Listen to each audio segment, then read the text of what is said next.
Good afternoon. I'm Ryan Baker at the Winter Olympics in Milan Cortina. The United States trailing Norway and Italy in the medal count right now with 24. They're also third in gold medals with 7. They'll look to add another gold in about an hour from now. That's when the women's ice hockey final, which pits Team USA versus Team Canada, gets underway. 7 current or former Buckeyes will suit up in that gold medal game. The Ohio State women's basketball team lost back-to-back games for the first time all season, falling to Minnesota 74-61 last night. The Lady Bucks back in action Sunday at 2, hosting USC. The men's team also in action on Sunday when they travel to Michigan State at 1. NBA All-Star break ends today. The Cleveland Cavaliers return to the court, hosting the Brooklyn Nets at 7. This one's sponsored by Germain Toyota. For unbeatable service and sales, visit Germain Toyota on the corner of I-70 and Bryce Road or online, germaintoyota.net. It's time to add some spice to your nooner. Nooner funny. This is the place where big-time guests, bold opinions, and little cute doggies come together.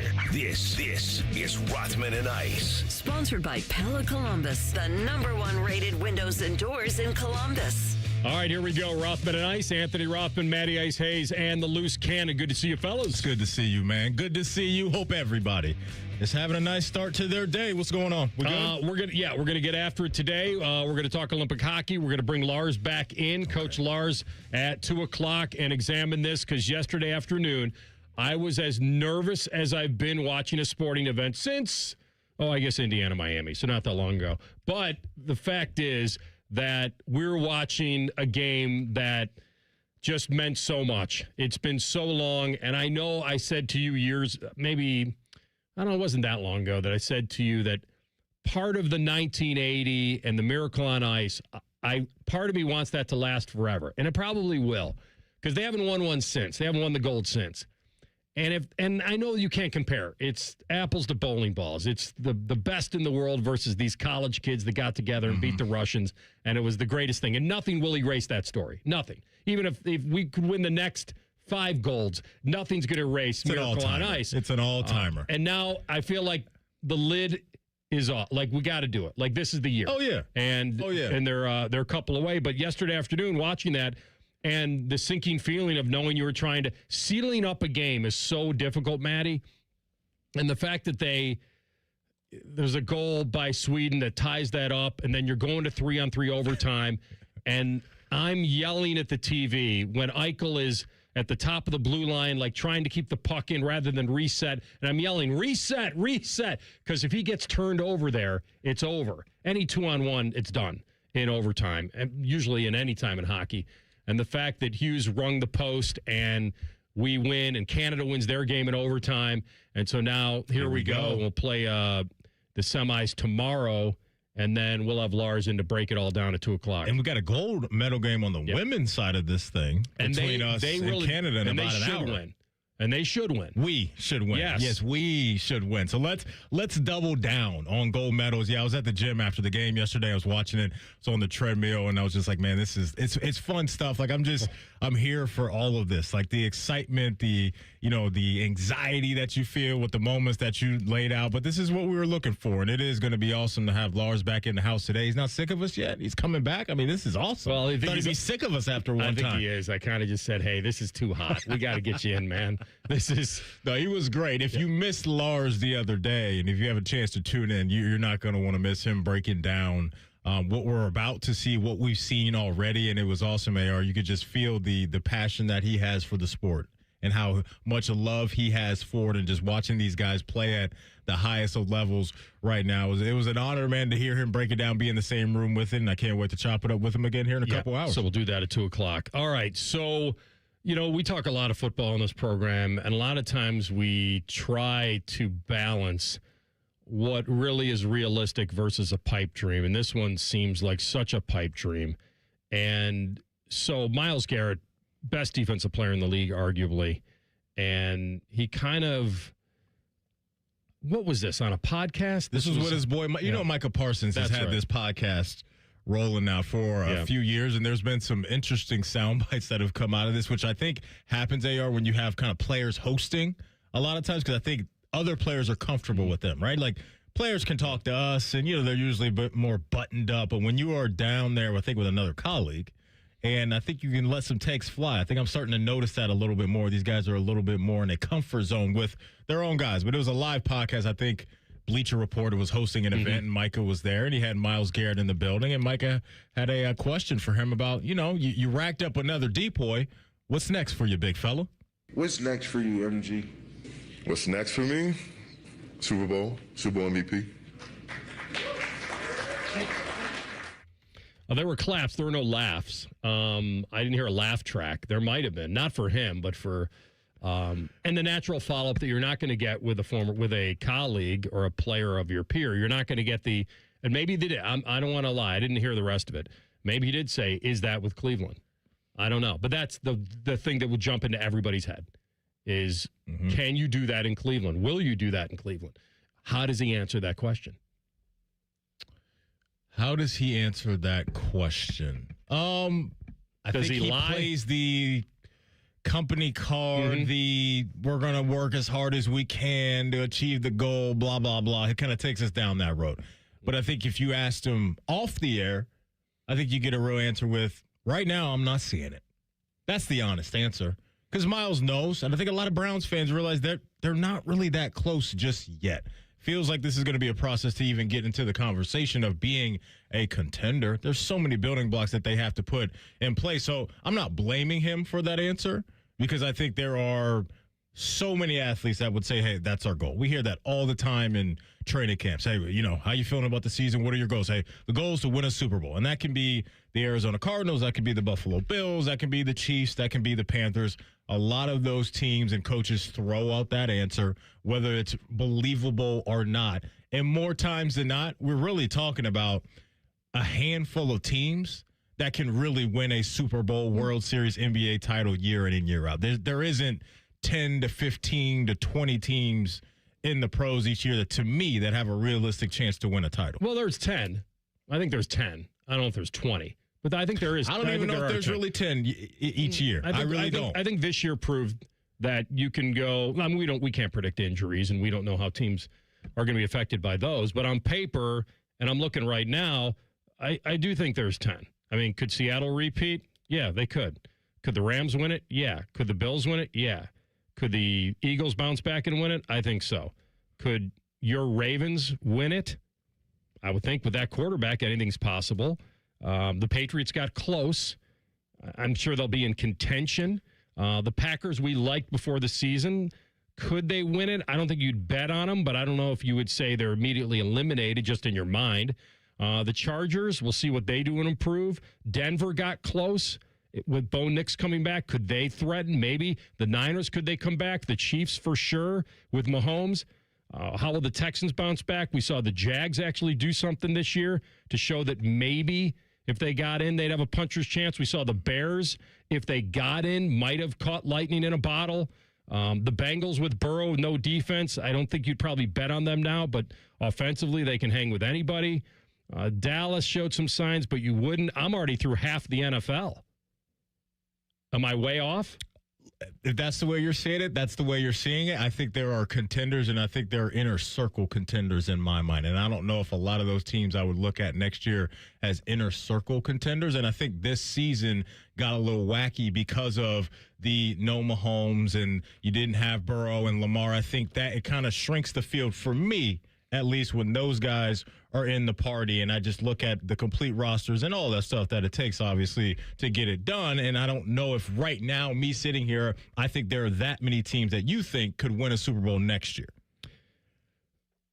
I think that's the beauty of the NFL, man. The one-and-done season, just getting in, 14 get in, and it's I'm with you. This was a rarity to not have Lamar, Burrow, and Mahomes in it. That did open the door, but those other teams were more complete. They were, and maybe that's the great lesson of this season. You could have the best of the best. You could have a top 5 quarterback in this league, and it doesn't mean you're winning at all. That was the beauty of this year. No doubt. And we've seen it twice, right, with Mahomes specifically. And everybody, his first few years in the league was ready to name him the next GOAT and all that stuff. And he's gone to 2 Super Bowls, and there's really nothing he can do in one with the bad offensive line play against Tampa. And then you looked at how they got beat up front against the Eagles just a couple years ago. Yeah, he's still awesome. But to your point, you're absolutely right. Those guys can be all world, and they are. But you got to have have the other parties come to the field as well and do their part. And so that is the beauty of it. But, man, if you give those type of quarterbacks a middle-of-the-pack defense and an offensive line that is middle of the pack or better, a lot of the times those guys are going to handle business and get you where you want to go. I would have said to Myles, if he was sitting in front of him, I would have said, well, I think you winning a Super Bowl MVP is more likely than the other part. Like, I don't think your team, I think you'd have to go somewhere if you want to be a Super Bowl MVP. The Browns right now, and this would be another great thing if he would have had it, if he would have known what the Browns' odds were to win the Super Bowl. And listen, I know that Garrett wasn't talking about just this year. Right? He was just open-ended that my goal is what's next. He didn't mean get out of here. He didn't mean next next this season, I don't believe. Like That's they what could I'm have gotten into the granular stuff. So, are you talking about this year? Yeah. Because Las Vegas tells me that they're plus 12,500, which means they're 125 to 1. 125 to 1 to win the Super Bowl, which implies about less than 1% chance they're going to win a Super Bowl this year. Right. And only 10 defensive players ever have won the Super Bowl MVP. Now that's irrelevant to this conversation because they are about as far away as anybody. There are teams that are a little lower than them, believe it or not. The Raiders, the Jets, the Dolphins, and the Cardinals are actually lower than the Browns right now. The Cardinals are kind of surprising. Maybe baked into that is the subtraction of Kyler Murray from that roster. Vegas knows a little something that he's going to have a new home. Maybe that's Pittsburgh, Minnesota, who knows? He's not. It doesn't feel like Kyler Murray's going to be there, but yeah, they're right now, unfortunately, in the basement. and I just think for Myles Garrett, you have to say that answer because I think anything short of that is, well, you're kind of settling short as a player too. If you don't say that, like if you were to just say, I just want to, I don't know, win the division or something. Like really, like that's it? Canton, like those are your goals. Who just said Canton? Right. Oh, we're back to that again. No, I think that what he said was appropriate. I just think it called for the logical thing that everybody was thinking. Will you be able to do that in a Cleveland Brown uniform? That was the question that he opened the door. They should have stepped through. How soon do you think you can accomplish that in Cleveland, Myles? Well, that actually would have helped him because then you would have made the leap to that it wouldn't have taken him off the team. But I like that, but then it would have given him the opening of, I don't have to say that. I would like to hear him answer both. Yeah. I'd love to know what they shifted to after that topic. Who knows? We have to tune in. Fire it up. I'm going to fire it up. I'll have TLC do it. He's producing the show. He's got time over there. All right, we're going to come back. The way too early top 25. Heather Dinich, ESPN college football reporter, drops her top 5. We'll see if we agree next. Rothman Ice and the Fan. We used to have a billboard with our host's face on it, but only ugly people work here now. You mama say you ugly, hey! The Fan, Ohio's sports destination. Care Heating and Cooling. Honest technicians, honest pricing. Call 1-800-COOLING.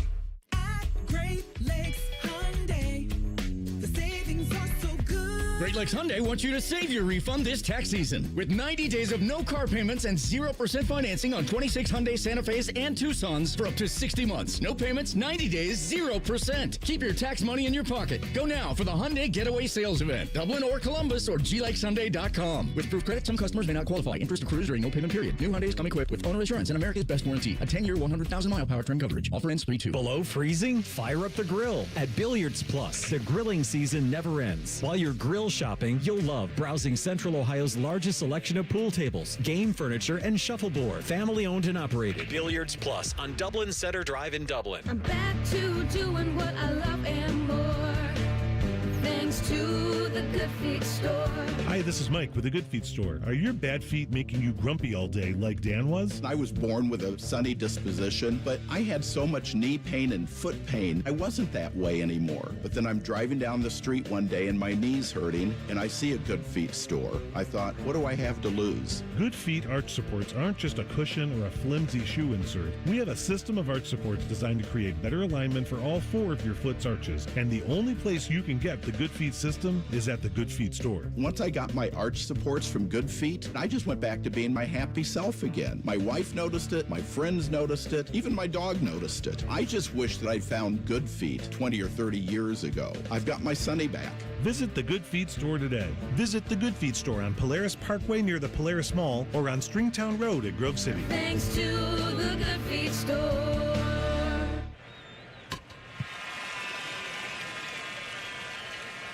Hi, guys. This is the Rocket Roger Clemens. You don't pitch in the majors for 24 years without feeling it later. Shoulders, elbows, knees. Trust me, pain doesn't retire when you do. That's baseball legend Roger Clemens. I tried the ice. I tried rest, PT, nothing really worked. When I heard about QC Kinetics, the concept sounded promising. Non-surgical regenerative treatments that help your body heal itself without surgery. Sign me up, just what I needed, real lasting relief. Whether you're a former pro, a weekend golfer, or just want to walk around pain-free again, QC Kinetics uses cutting-edge technology and natural biologics to help restore and repair damaged tissue. I trusted them with my joints. Now I'm back doing what I love. Call QC Kinetics today and schedule your free consultation. Call QC Kinetics, 380-208-4544. That's 380-208-4544. 380-208-4544.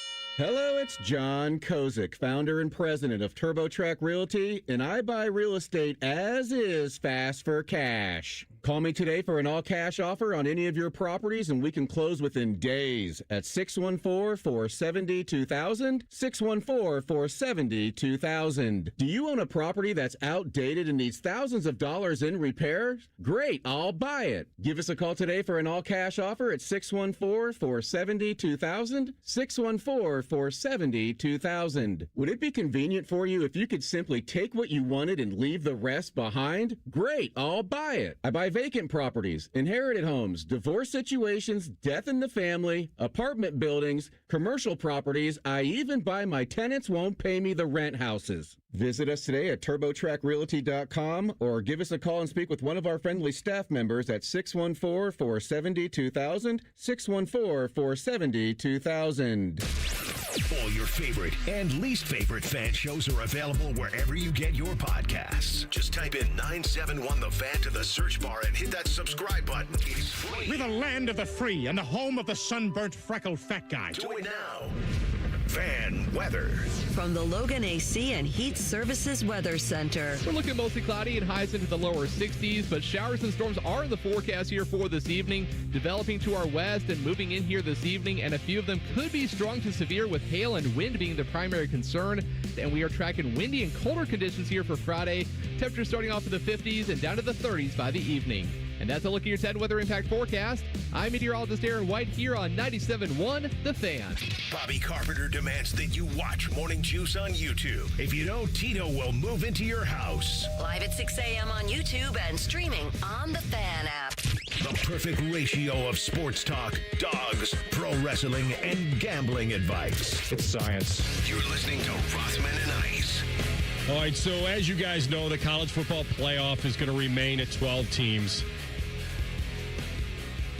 The Big Ten and the SEC couldn't agree on how to split up all the money.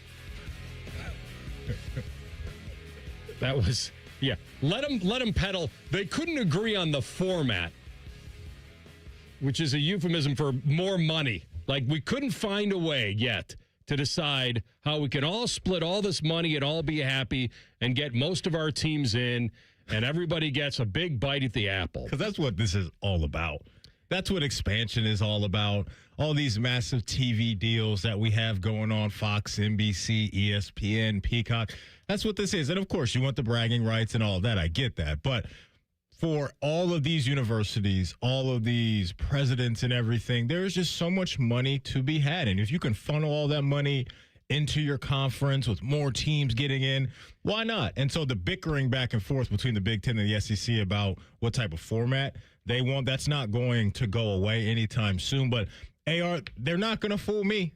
That's what this is. Hey, let's go to 24. Why do we need to go to 24? We're going to completely dilute the regular season. That's what it's going to do. They won't admit why they want to go there, but I think I know what it is. And it's the coin. There's too much money that you're going to leave on the table if you don't expand this thing. Because it can't be about football and the product on the field, for me.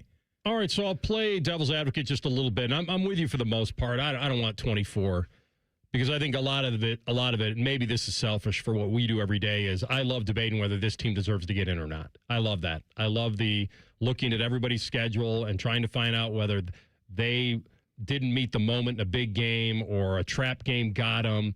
and you don't get a get-out-of-jail-free card. I kind of like that. Guess what? We'll still be doing the same thing if it gets to 24. I think we'll only do it for a seeding-wise. We won't be doing it for get-in. But what I was going to say is we're going to be talking about teams that have 5 losses, whether or not they deserve to be 23rd or 24th. What are we doing? I don't know if I'm going to have any energy for that debate. I think you will, though. I think you will because if a team either in or out, I don't care about 23 or 24 seed. That doesn't. But that's what we argue about now. Or a play-in game. Teams that are in that 10, 11, 12, 13 window, and we're arguing about. But those teams, I think, can still win it all. No, but I guess my point is now we're arguing about teams that are barely out or in that have 3 losses. Mm-hmm. We're going to expand this thing to maybe 24 and be talking about teams that have 5.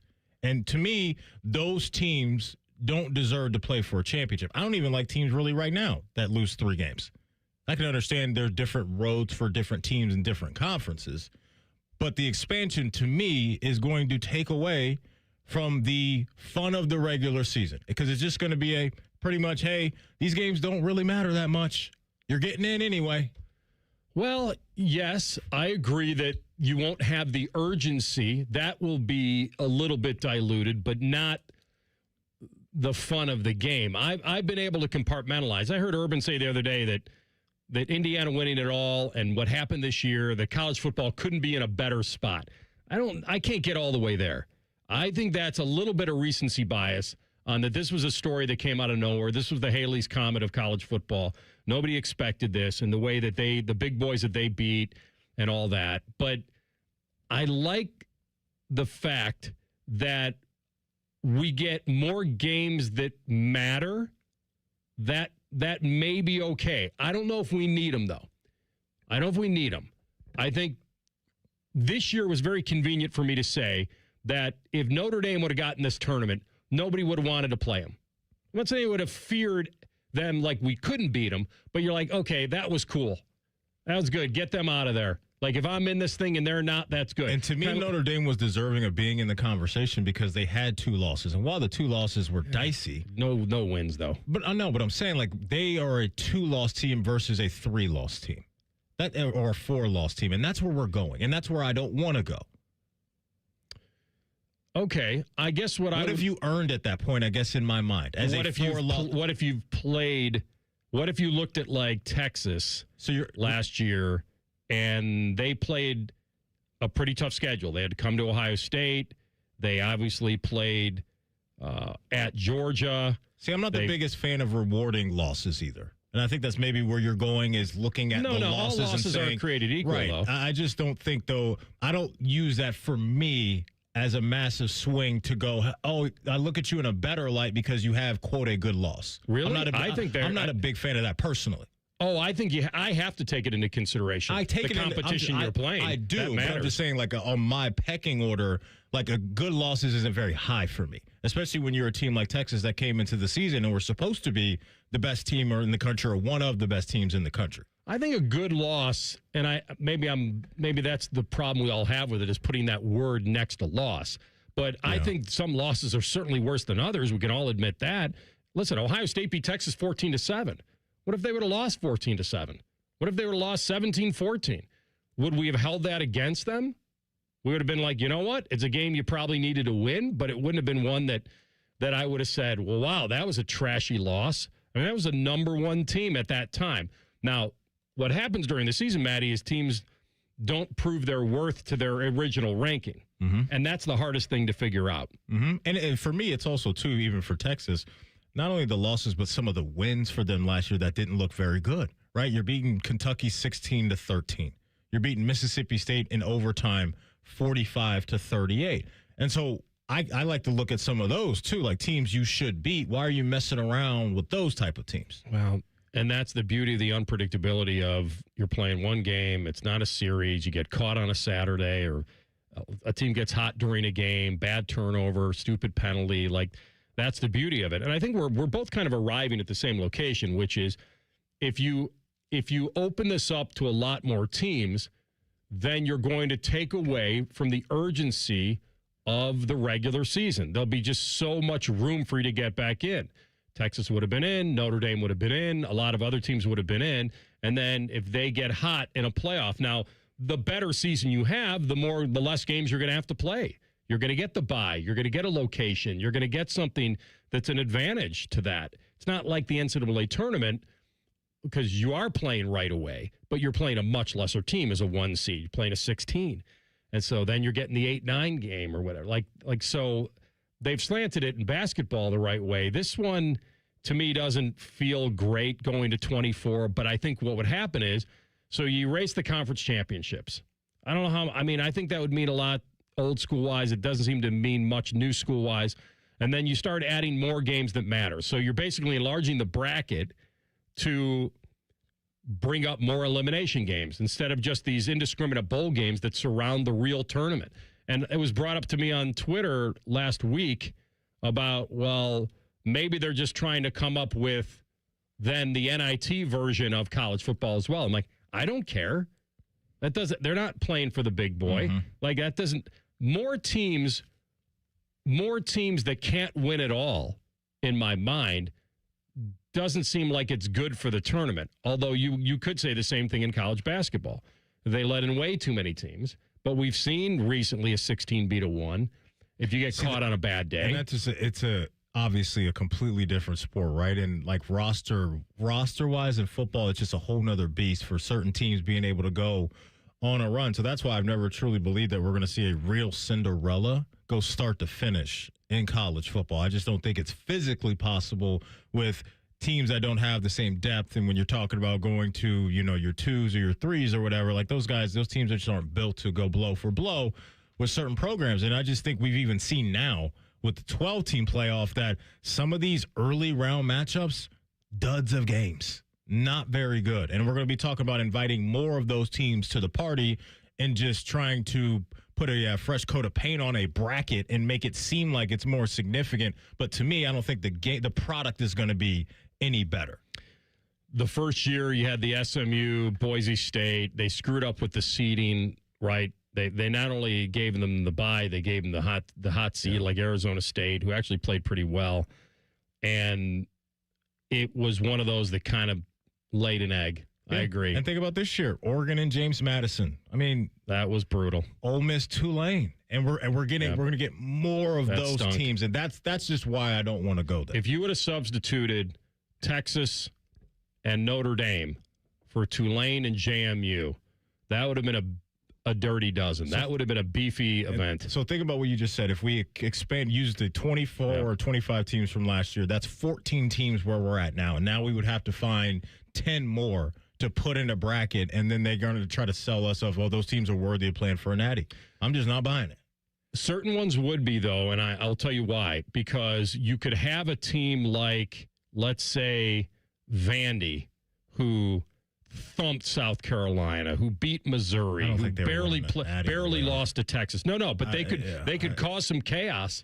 Maybe, I guess. Maybe. I think you'd have more chaos. I the odds say you would. Them, but who knows? But that's what I'm saying. You got to find 10 more teams to add into this thing, and the games aren't going to be very good, in my opinion. All right, we'll examine the Buckeyes coming up with our friend Austin Ward in 2 minutes. Stick close. Rothman Ice and the Fan. Common Man here for Universal Windows Direct. It's cold outside. Don't let leaky windows drive up your heating bills. Right now, when you buy 2 windows at Universal Windows Direct, you get 2 free. That's a real deal, and there's no limit. Whether you need 4 or 14, half of them are on the house. Plus 0% interest for 36 months. And $500 off your entire home improvement project. How many more deals do you need? Schedule your free in-home estimate today. 614-502-5220. UniversalWindowsDirect.com. Hey, Columbus, big news. For a limited time, get Uber One free for a full year so you can save on food and rides. That's a $96 value on us. Just use code Columbus. Get 1 year of $0 delivery fees, 10% off eligible food and grocery orders, and up to 6% Uber One credits on rides. Sign up for this limited time offer today using code Columbus and save big with Uber One. Offer valid through 3/31/26. Savings and $0 delivery fee on eligible orders and rides only. Fees and terms apply. See app for details. It's Timmy Hall here stepping in for the common man. You see, he decided to go to Italy when his Germain spot was due. Must be nice. You know what else is nice? Germain's month-long President's Day sale at all the locations listed at GoGermain.com.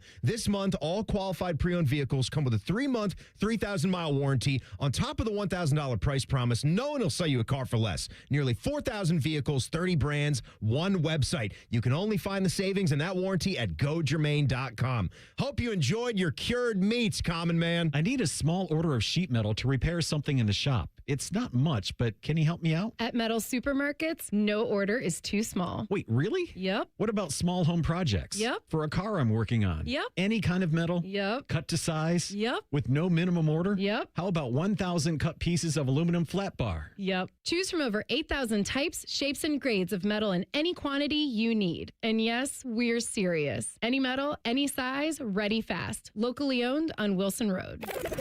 Rothman Ice is sponsored by your local Pella Window and Door showroom on Gemini Parkway. The Fan, Ohio sports destination. Truth of the matter is, you're listening to Rothman and Ice on 97.1 The Fan.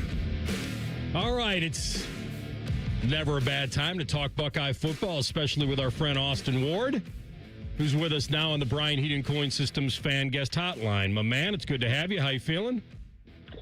Fantastic. Great to be with you guys. A little bit unusual on a Thursday, but, I'll take it either way. It's the off season, bud. We find a way. Let me ask you this. I've heard some people throw out this year, and I haven't seen their official over-under, but a lot of people were like, it wouldn't surprise me if Ohio State lost 3 games this year. Are you in that camp? I think the schedule is difficult, but I would still be surprised if Ohio State lost 3. Yeah, you're right. I haven't seen a total from the odds makers at this point. But even with the challenges that are laid out here, some, obviously starting in September with the trip to Texas and including that, stretch there in the middle of October where you've got at Indiana, at USC, Oregon coming in. There are obviously good teams and tough challenges. That doesn't even get into the fact that you're having to go to trickier spots like Iowa and Nebraska. But those are still games against programs where Ohio State has a decided talent advantage. So it does still – I think it's worth pointing that out, that I think we tend to sometimes overreact to the difficulty of the schedule.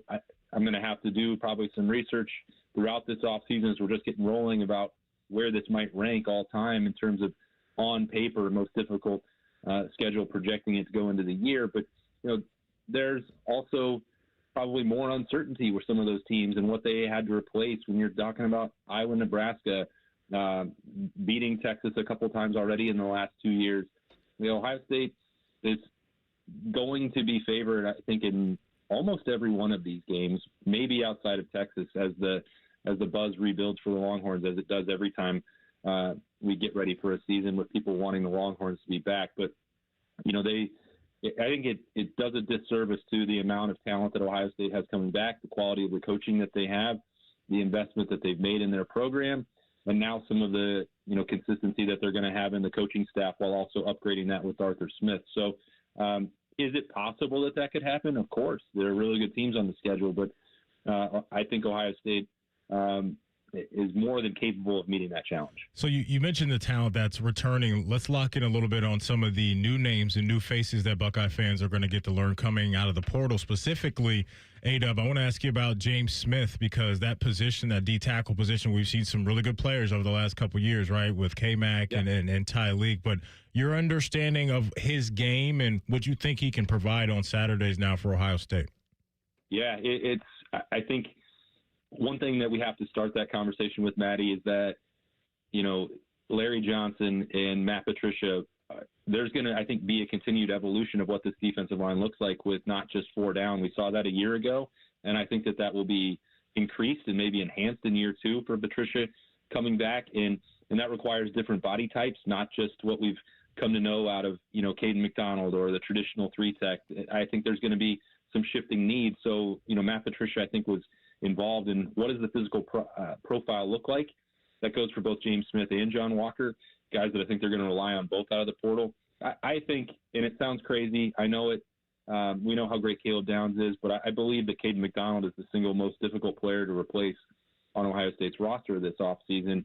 And that's not a knock, of course, on anybody else, but it's just a reflection of why that had to be a priority in the transfer portal for them to get multiple guys who can play in that nose role or have some positional versatility to move around up front.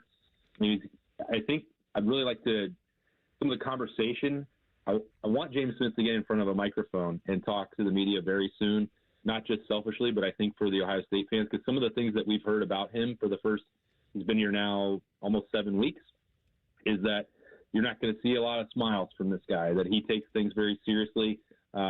He told some folks a week ago that he'll start smiling when they're winning games. And I think you say something like that publicly in Ohio, that's catnip for Ohio State fans. Like, that's our guy. He's going to be nasty. He's going to be dirty. He's going to do the work that you want in the trenches. So that's the mentality that he brings. And then the great news, Maddie, is that we're inside 3 weeks until the start of spring camp. So maybe we can start seeing what that looks like in the schematic world for Ohio State.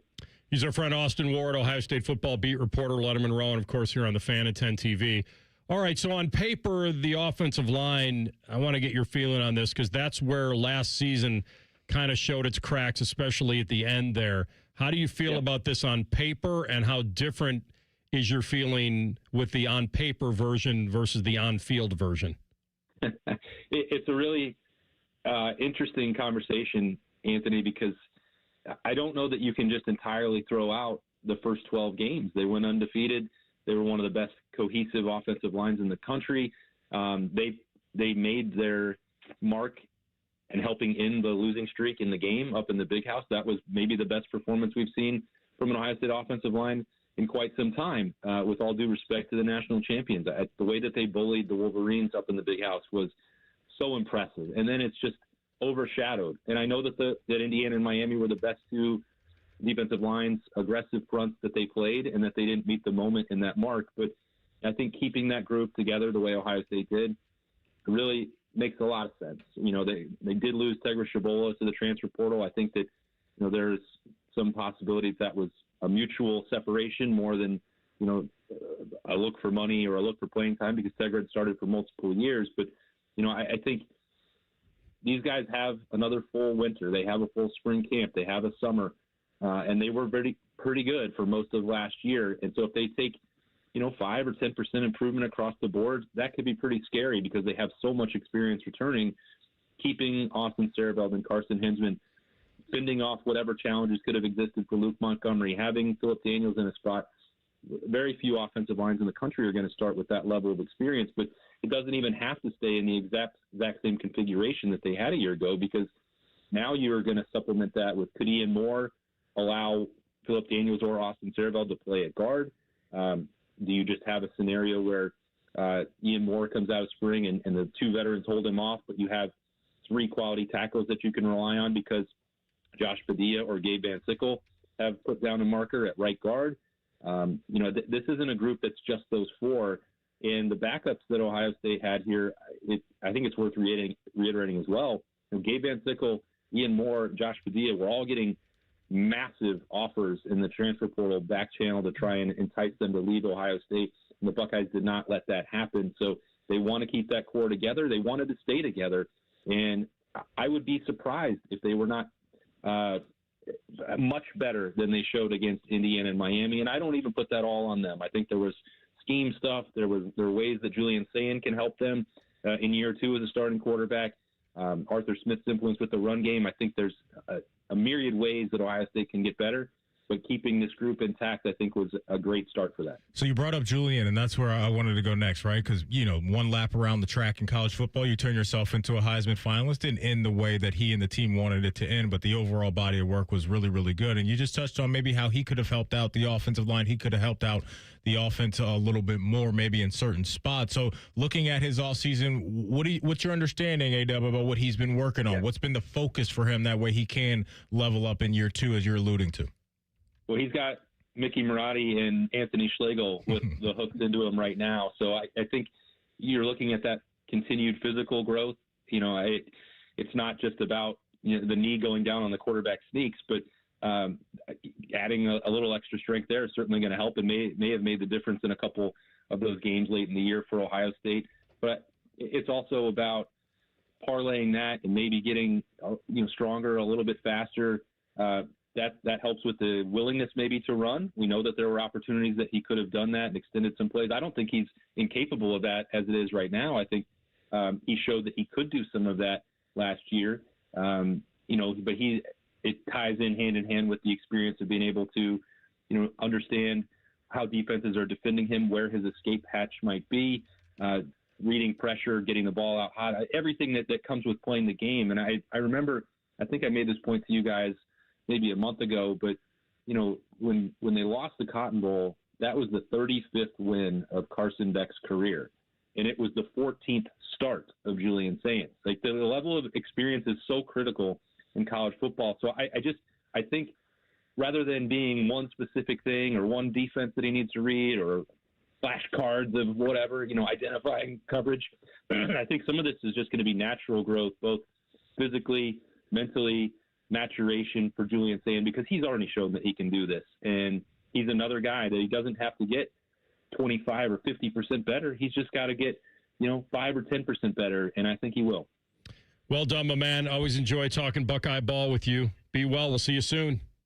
Sounds great, guys. See ya. That's our man, Austin Ward, with us here on the Bryant Heating Cooling Systems Fan Guest Hotline. All right, when we come back, we'll get to who Heather Dinich believes are the top 5 teams going into spring ball. That's next. Rothman Ice and the Fan. We know everything about you. We know you love the Buckeyes. We know you love the Jackets. We know you're wearing a red shirt. I just freaked the hell out of someone. The Fan. Hey, what's up? It's T-Bone. Tired of snoring? Dr. Mark Levy can help with a custom mouthpiece that opens your airway and stops the snoring. No mask, no noise. Call 1-800-MORE-SLEEP or visit sleepbettercolumbus.com today. Stop snoring. Sleep better. Live better. Last pass to Columbus Chill in the 26 F-150.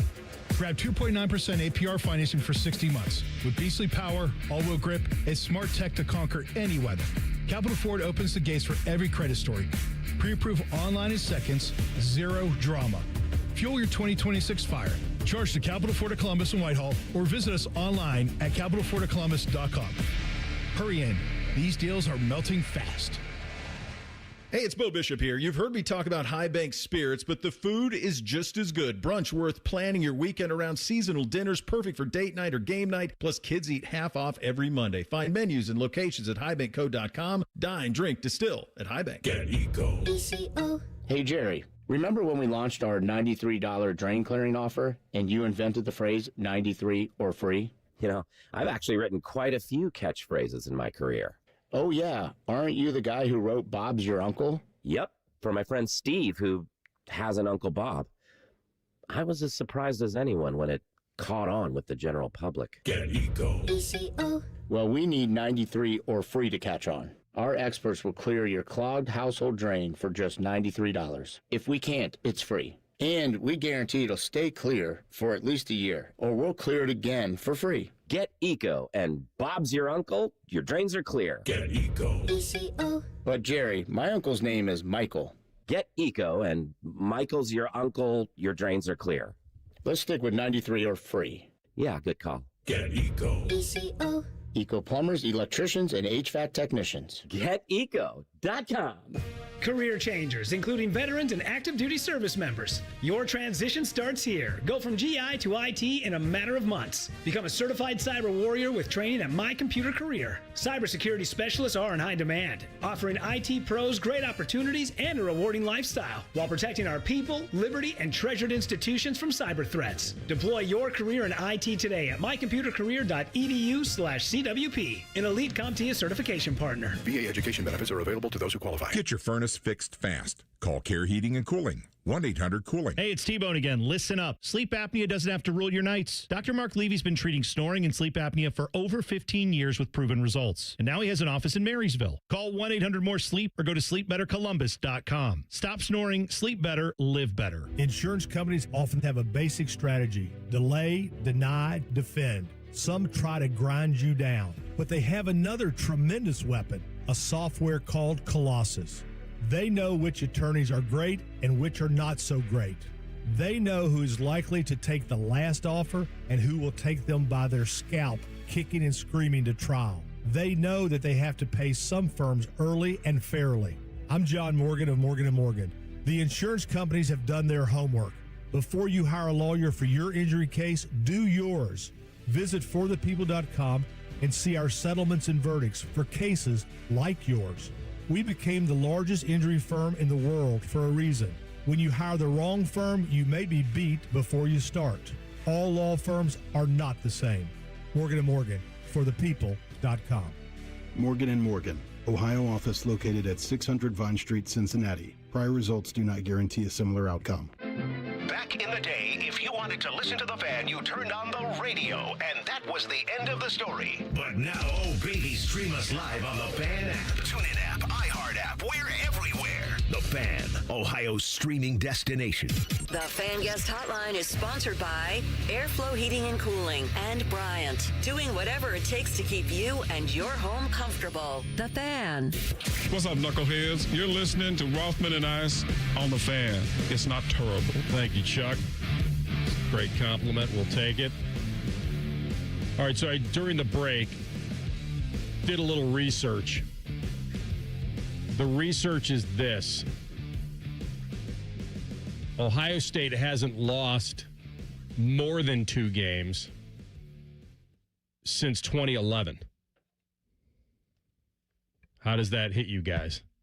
Means you got a great program cooking up here. It means it's incredible. And it also means that it's quite alarming to hear somebody say I don't know if it's a bold prediction or not, that they're going to lose 3 this year. Now, it doesn't mean, although in your equation, you get out of here. You lose 3, you're out. We don't even want you in the tournament. You're not even allowed. Oh, talking about teams like that, it kind of just drives me nuts. Wouldn't that be great, though? If we had to relive that? Like if they lost 3, and Maddie, you had to say, well, I don't think they should be I'd be honest about it. I wouldn't just say because we do radio here in Columbus, just because, we do work here that they should be in. Like, no, I'd have to really evaluate everybody and whether or not I thought they should be in. But no, I think that's definitely going to be an interesting thing when we do get the over, under, and win totals for Vegas this year. Because like Austin was saying, like there's some tougher matchups for sure this year. And then we talked about the one at Kinnick. That could always be a situation where you go over there and they drag you into the deep end with their style of play, and those games can get a little grimy. We all know they can beat anybody anywhere. We know that. But the schedule this year versus last year, seems like on paper there's a little bit more speed bumps along the way. That doesn't mean you can't get to the destination you want to get to. Yeah, 2 of their tough games on the schedule right now look to be on the road at Texas and at Indiana. And then Iowa's always a tough place to play. And then we'll see how USC is this year. Mm-hmm. They get them in LA Halloween weekend, and USC does not get a bye before that. In fact, they'll be at Wisconsin the week before. Okay. So there'll be no advantage. And if anything, you might say you got a little geographical advantage that they're going to be flying all the way back home, just like you're flying all the way out there. Yeah. Heather Dinich did her 2 early top 5. I believe this is 5, right, TLC? 5 deep? It's 25. Oh, 25. Well, I don't think we're going to hear all 25, but I think you have something cut up for us. Yeah, well, we can just give the rankings, but here's a tease, I guess, at her most controversial that you would anticipate. What are the point that you are getting the most flack for after putting Texas number 1? Oh, Notre Dame, number 2. Peter, you know this. People love to hate Notre Dame, and so they're hating on me for having the Irish so high in February. But here, I will tell you why. CJ Carr is back, and he's going to be better. He's going to have a young backfield, but he's got talent there and talent at wide receiver that's going to grow throughout the year. But the biggest reason I like the Irish is because 9 of their top 10 tacklers on defense return. Oh, by the way, they're still really mad about getting excluded from the playoff last year. They've got something to prove and a chip on their shoulder, and they've got Miami at home.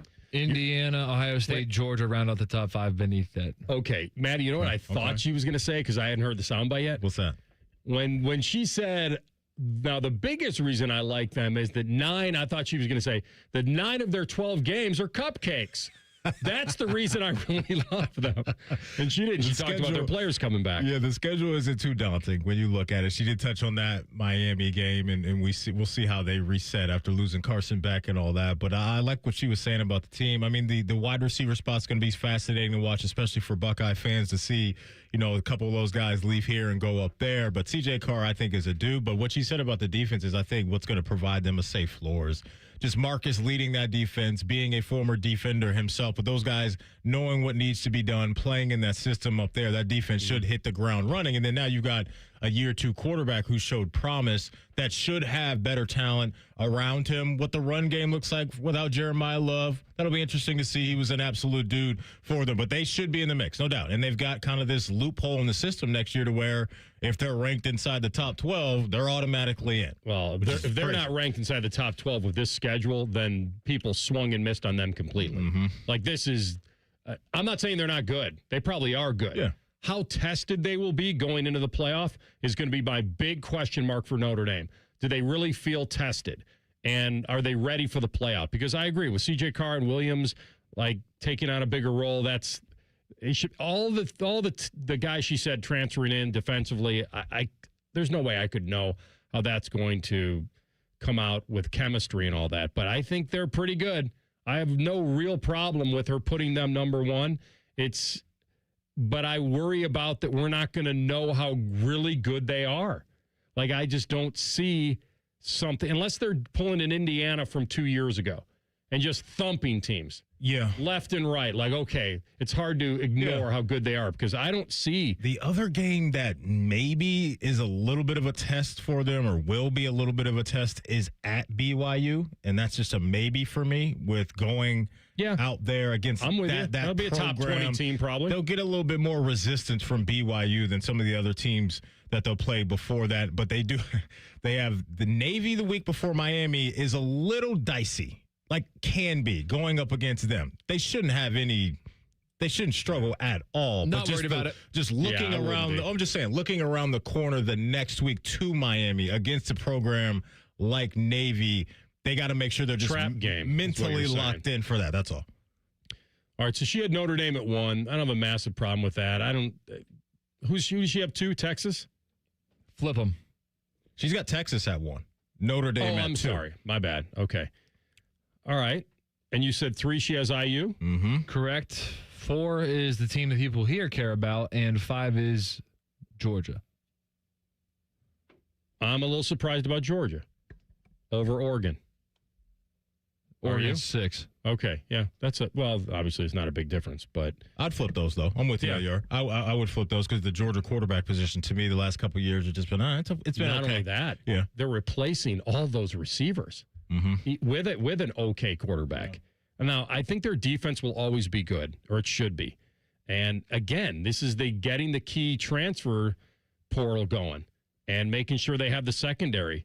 So they should be right there. No one's saying they don't deserve to be in the top 10.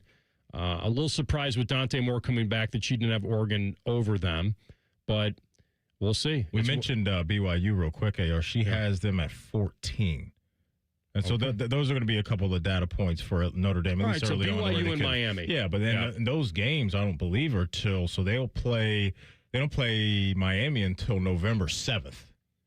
So for them, I think you like that. That kind of test late as you're kind of getting ready for the playoffs. And kind of figure, you know what I mean? Yeah, it's the Kirk Cousins schedule.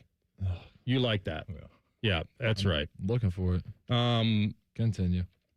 Anything else that she threw out there that seems a little bit off? Where the hell is Kirk Cousins in this system? Okay. Anyway, blah, blah, blah. Stay on target. Alabama 17th. Kalen DeVore, you probably don't like that.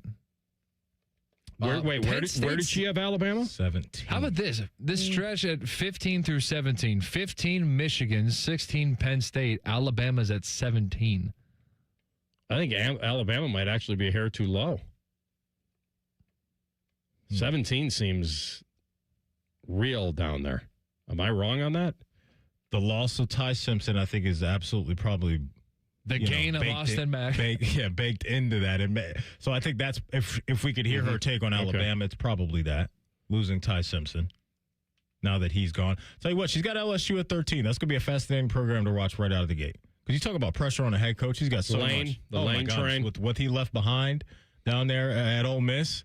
And so they spent big. They did. That's what I'm saying. And so he's got to go fairly quickly. And that's a program that's been searching for a while for the right guy to lead them back to the top of the mountain. They've had a whole bunch of NFL talent down there coming out of Baton Rouge, but they haven't been in that final 2 or the last team out there on the dance floor in a long time. Where'd she have Michigan? Not a long time, but no minute. 15.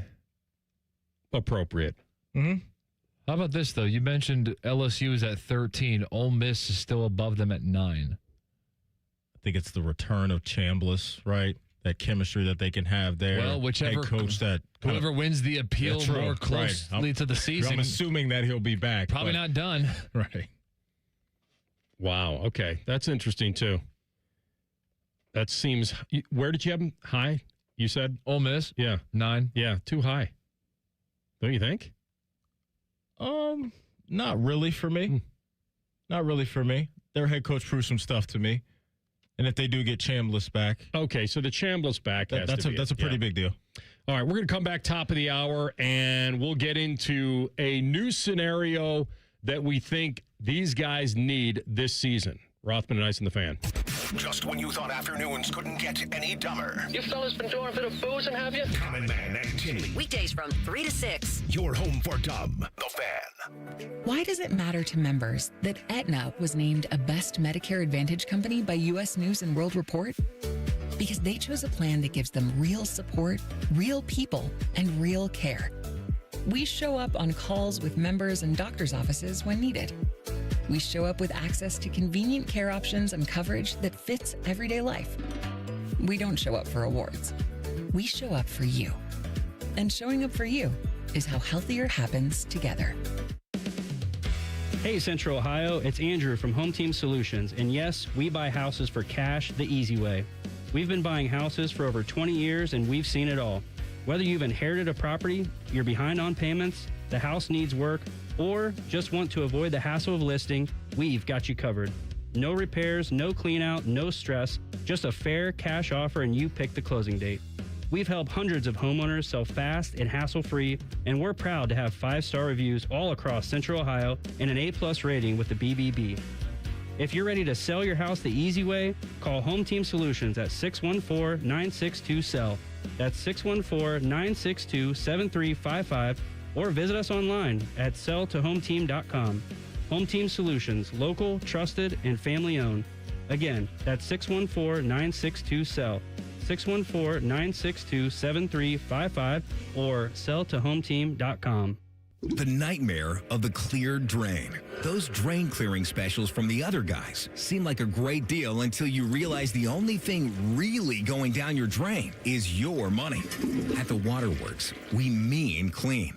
Our service doesn't just clear your drains, it cleans them too. It's done right the first time, so that nightmare of a drain becomes a dream come true. The Waterworks. Better care, better value, better results. Call 614-232-2222 to get started. A noisy garage door is a cry for help. Hi, I'm Tommy Mello, owner of Don's Garage Door Service. Most repairs are simple, but if left untreated, they can turn into costly repairs. Your garage door works hard every day, and a little maintenance goes a long way. We fix garage doors fast with quality parts designed to last a lifetime. Over 90,000 5-star reviews don't happen by accident. They happen by putting people first. Fixing your garage doors is what we do. From repairs to upgrades, call Don's Garage Door Service today.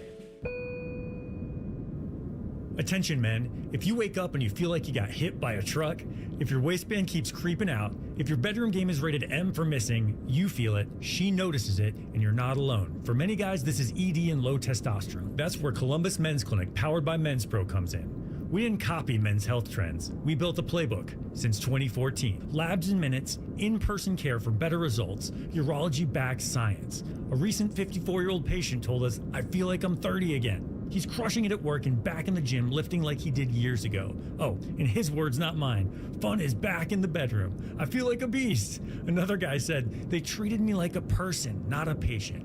I wish I came in sooner. We have treatments that work for over 92% of men, even when the pills fail. And this month, when you start a treatment plan, your first month is on us.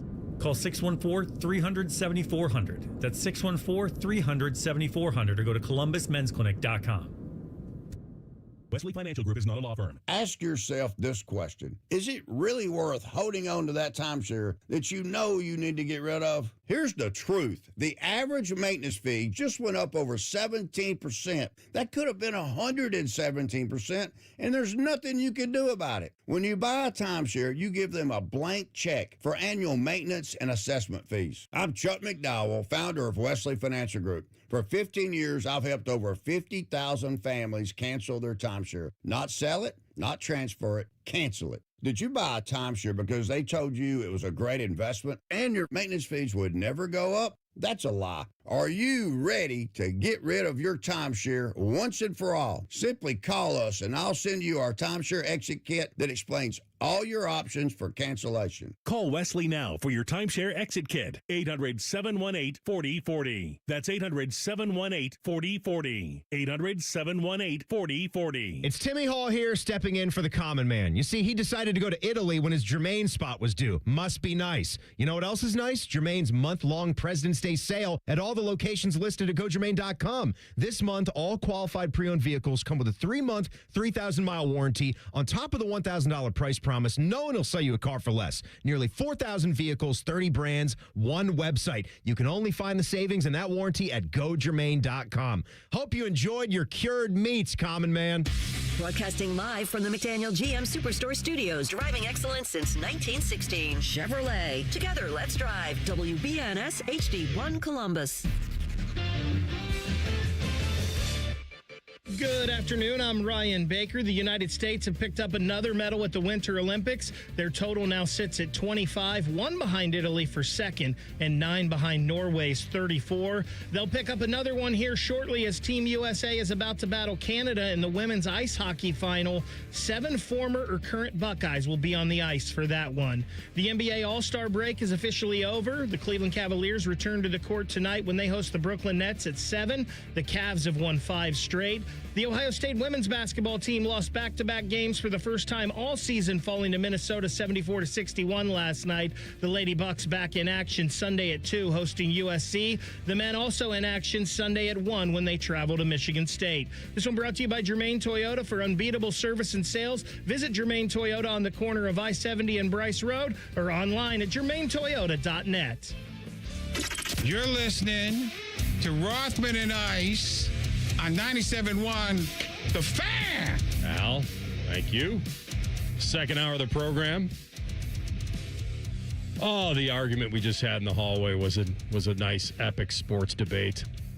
You enjoy it, Matt? You had a ringside seat for it.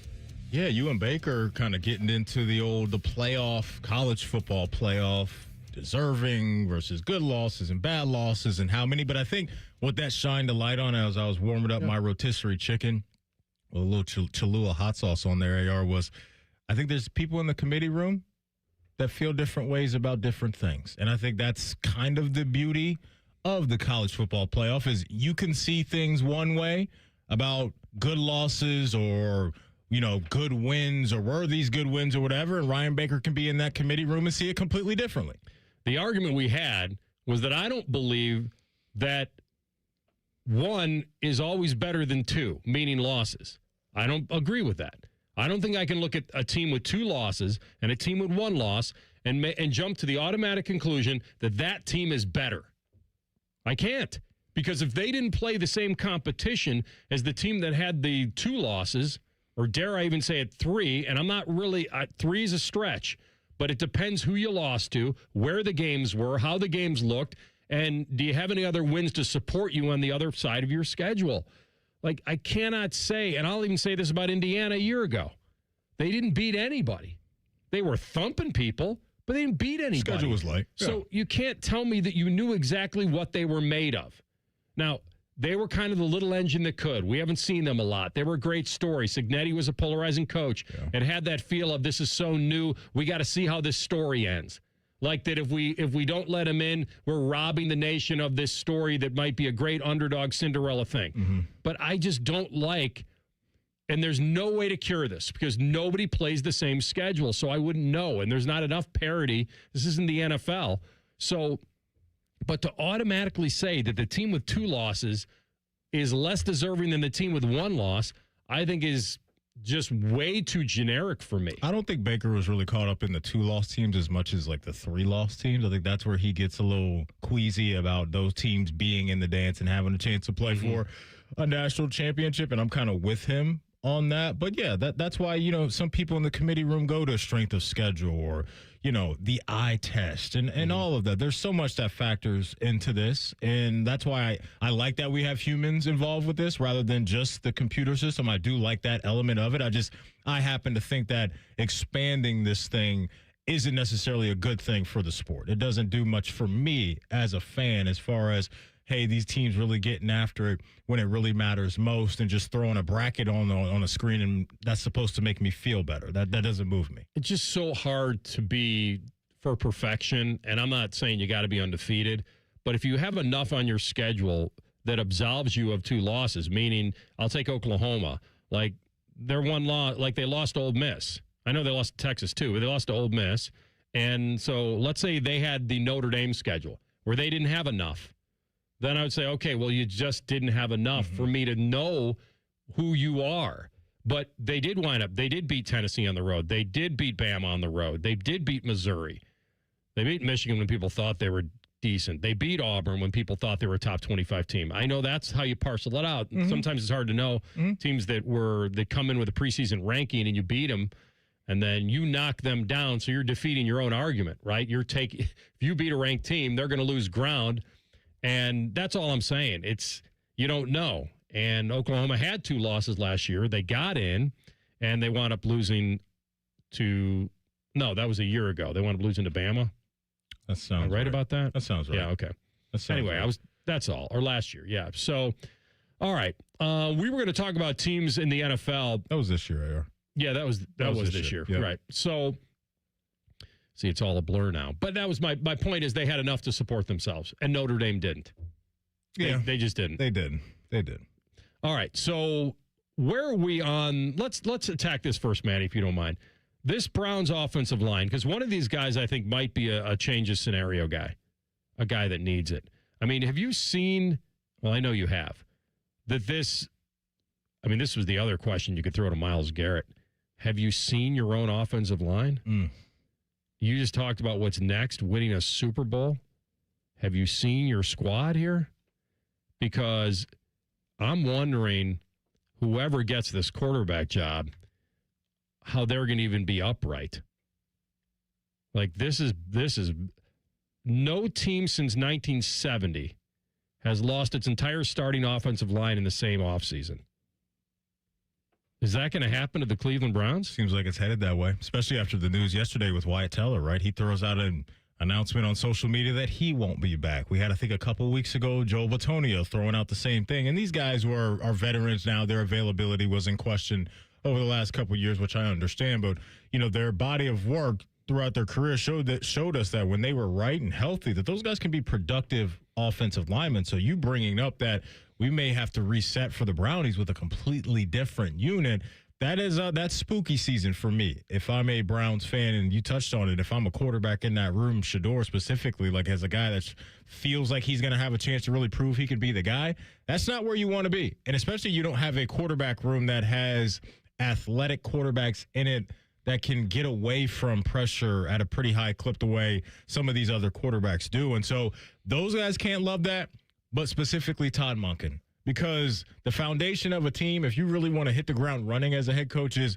good trench play right out of the gate. Quarterback's number one. We all get that. But this is a lot of work for now Andrew Berry to do, is to replace these guys right away. And I would not be mad at them if they looked at the subtractions from that room and say, these two first-round picks that we got, let's double down.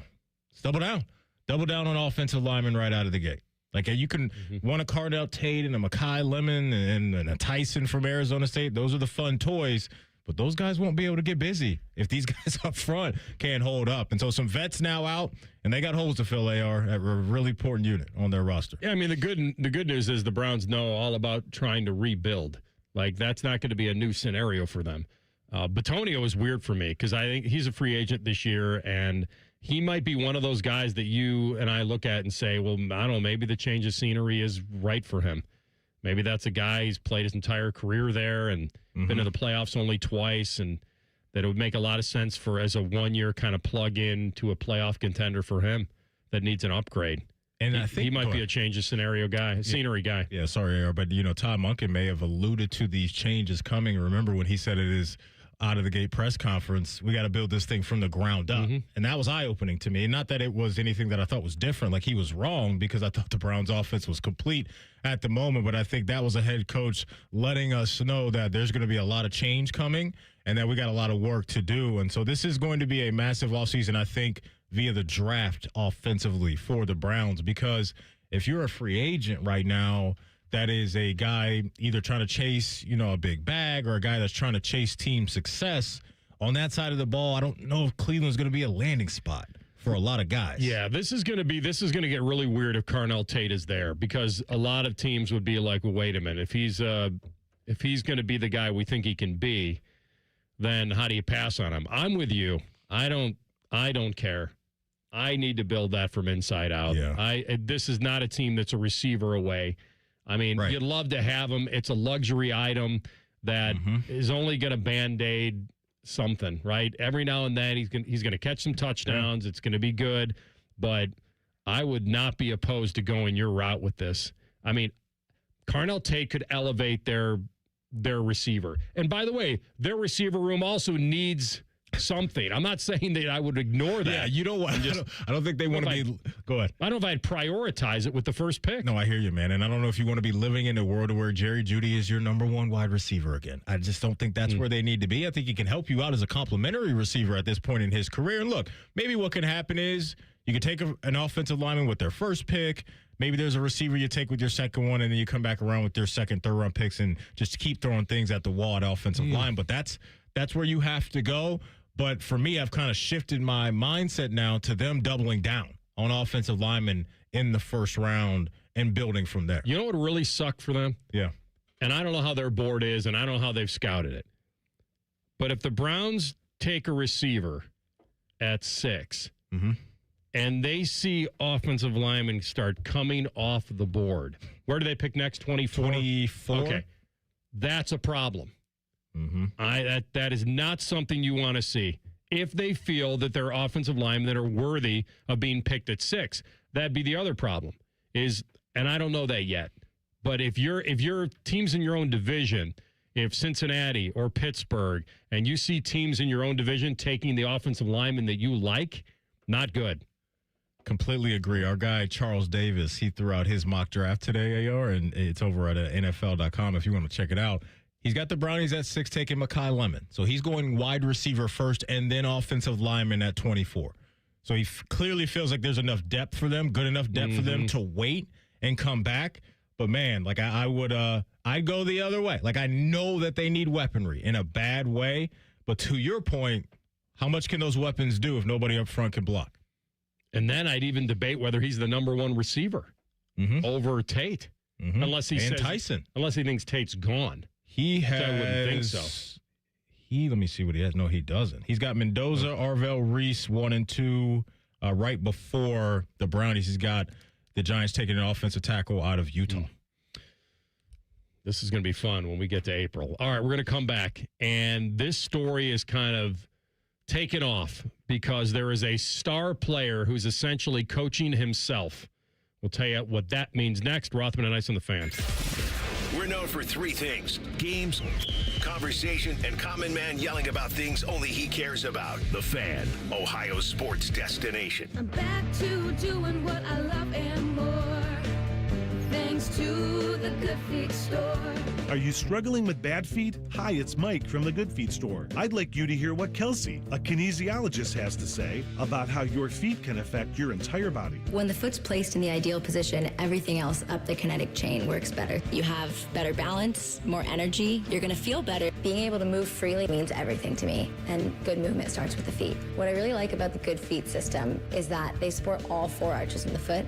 So did you even know you had 4 arches in each foot? Most people don't, and most shoes and inserts only support one of your foot's arches. Learn how Good Feet arch supports can support all 4 of your arches. We want to help you walk, run, exercise, and play in comfort this year. Trade in your bad feet for good feet at the Good Feet store. Visit the Good Feet store on Polaris Parkway near the Polaris Mall or on Stringtown Road at Grove City. Thanks to the Good Feet store. Listen up, basketball fans. You won't want to miss this. Right now, new Bet365 customers bet $5 and get $150 in bonus bets, win or lose. So you could turn that $150 into something bigger when you bet on player points, rebounds, triple doubles. $150 in bonus bets when new customers bet $5. I know where I'm going to bet from now on. Download the app today and see why it's never ordinary at Bet365. Gambling problem? Call 1-800-GAMBLER. 21 plus only. Must be physically located in Ohio. T&Cs apply. In-app only.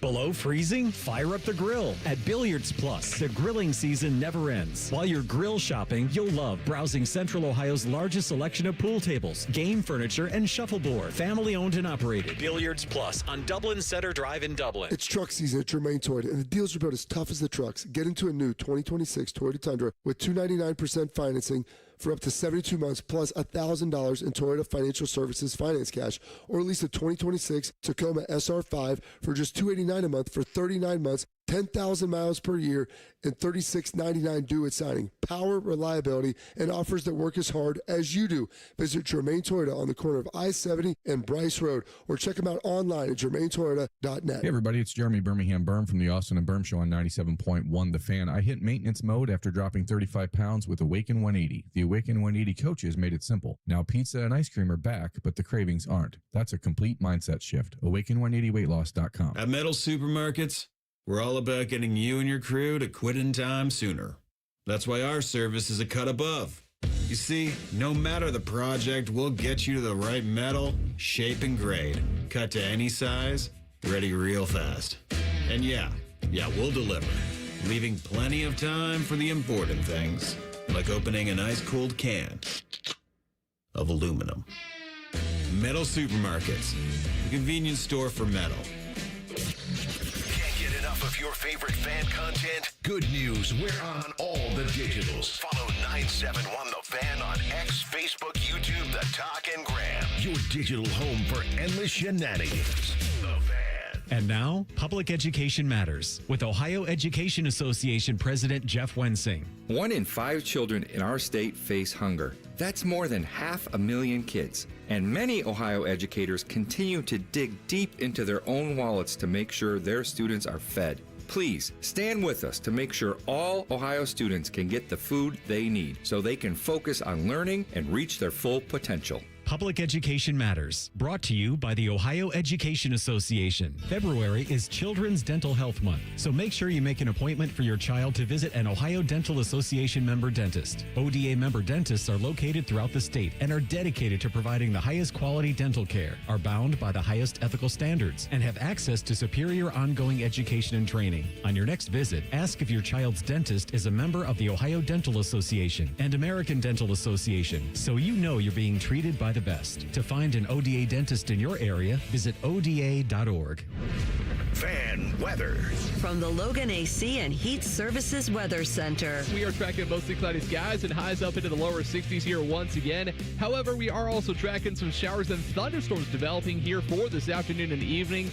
A few of those storms could be strong to severe, with some hail and wind being the primary threats here as we head into tonight. Windy and colder Friday coming our way, as highs will be in the 50s in the morning. And that's a look at your 10 weather impact forecast. I'm meteorologist Darren White here on 97.1 The Fan. T-Bone and Tyvus are everything you want in a delicious breakfast. Lots of empty calories, no nutritional value. Weekday mornings from 6 to 9. The Fan. Anthony sometimes likes to sit and stare at his bundle of Emmy Awards. Unfortunately, it's through the glass of the pawn shop. You're listening to Rothman and Ice. Oh, what a tightrope these coaches are walking now. The players are making sometimes more than they are. They still want to win. There's still competition. And I'm sure they're working hard. If you're an athlete, you're a competitor, once you step between the lines, hopefully it's not all about money. But that would be naive. And I think Kansas basketball head coach Bill Self let a little air out of the balloon this week without completely condemning one of his best, if not his best player. So Kansas got embarrassed by Iowa State last Saturday, and I believe that was coming off of their win over Arizona. So it was a classic letdown. And it was another game where people focused on the concerns regarding his star, Darryn Peterson. So Peterson's, just to catch you up, Peterson's minutes with Kansas have been the talk of the sports world in college basketball for sure for a while now. And while Self was trying to tamp down the narrative that his star isn't just coaching himself and load managing and playing for the draft and doing enough to earn his NIL money, Because there have been a lot of people that have accused him, hey, if you don't want to play, just don't play. Just sit it out and wait for the draft and do all that. And maybe he would still get NIL money for doing that. He probably still could on social media. But he's also a guy that's a young kid that felt like he had to play a year of college ball and be tested.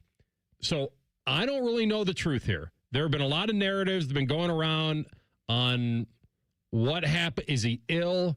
Is he working his way back from a sickness, and that's why he's managing his minutes? Is he soft? Will he not push through? Is he not moving during games, just spotting up and then just flipping the switch when he has to? And so they're saying that he was sick, that he practiced the day before as much as he could, and then he went through the shoot-around, still felt like garbage, went out to see how he felt in pre-warm-ups when they do their stretching and whatnot, and people saw him do that. And at the time, he went out there saying, I'm going to do it. And then he came back in when he didn't feel well, and his head was pounding and all that stuff. So that could be real. It could be Bill protecting his guy, and the doctor told Bill that, no, he's not going to be able to go. And then the other day we saw him spot up, hit a three, and then motion to Bill, hey, get me out of here after this at the next stoppage. So this is crazy because I think, Maddie, on paper, this looks like this kid's just the bare minimum. He doesn't care.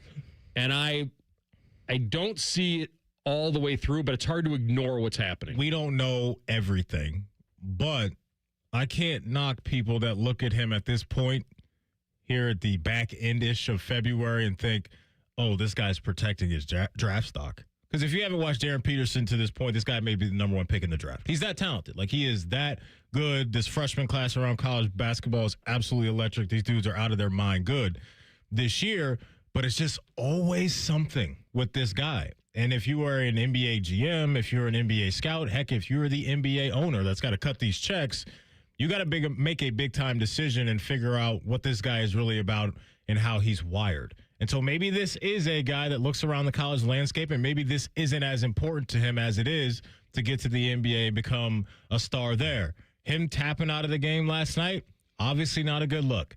Gave me vibes of Anthony Richardson either last year or the year before that, where he's tapping his helmet to say, get out of here. And there's just certain guys on certain teams that you shouldn't be doing that. Even though, real quickly, just for people to know, he had like 23 in 19 minutes. That's what I'm saying. It wasn't he was subbing himself out because he wasn't playing well or didn't want to showcase a bad game. He actually was having a great game. Still not a good look, though, right? Yeah. Like, you got to finish this out with your guys. And look, they did end up winning the game, and as you alluded to, he was the leading scorer.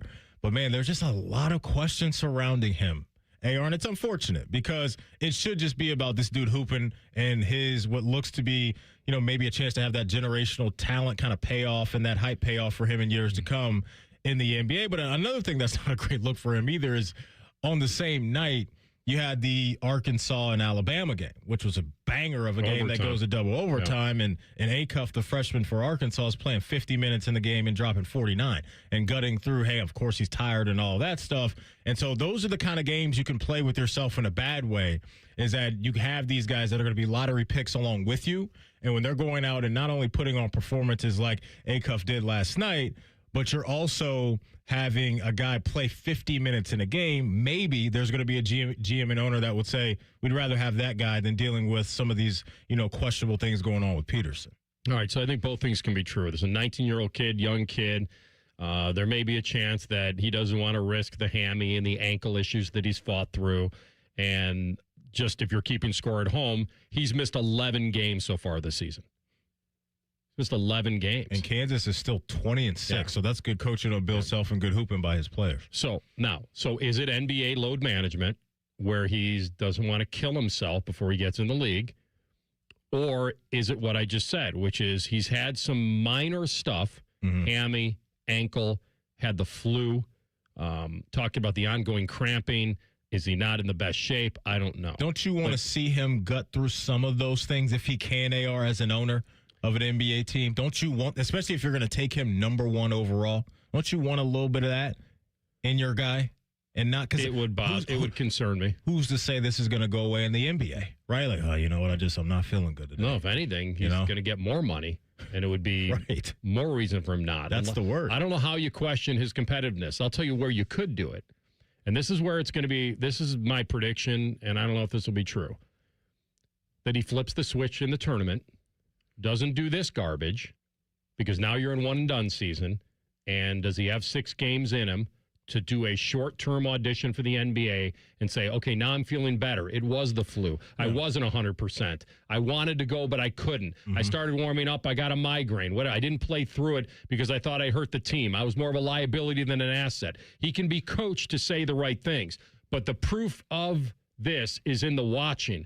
And I think maybe when we get to the big dance. Now, if he doesn't, if he plays this game in the big dance with no realistic justification on why, then it's a massive red flag, and I don't know how far he drops because of it into the value range. I'm not ignoring it, but I'm saying that he could rescue this in a way, but then people would question, oh, well, you only tried when it really counted.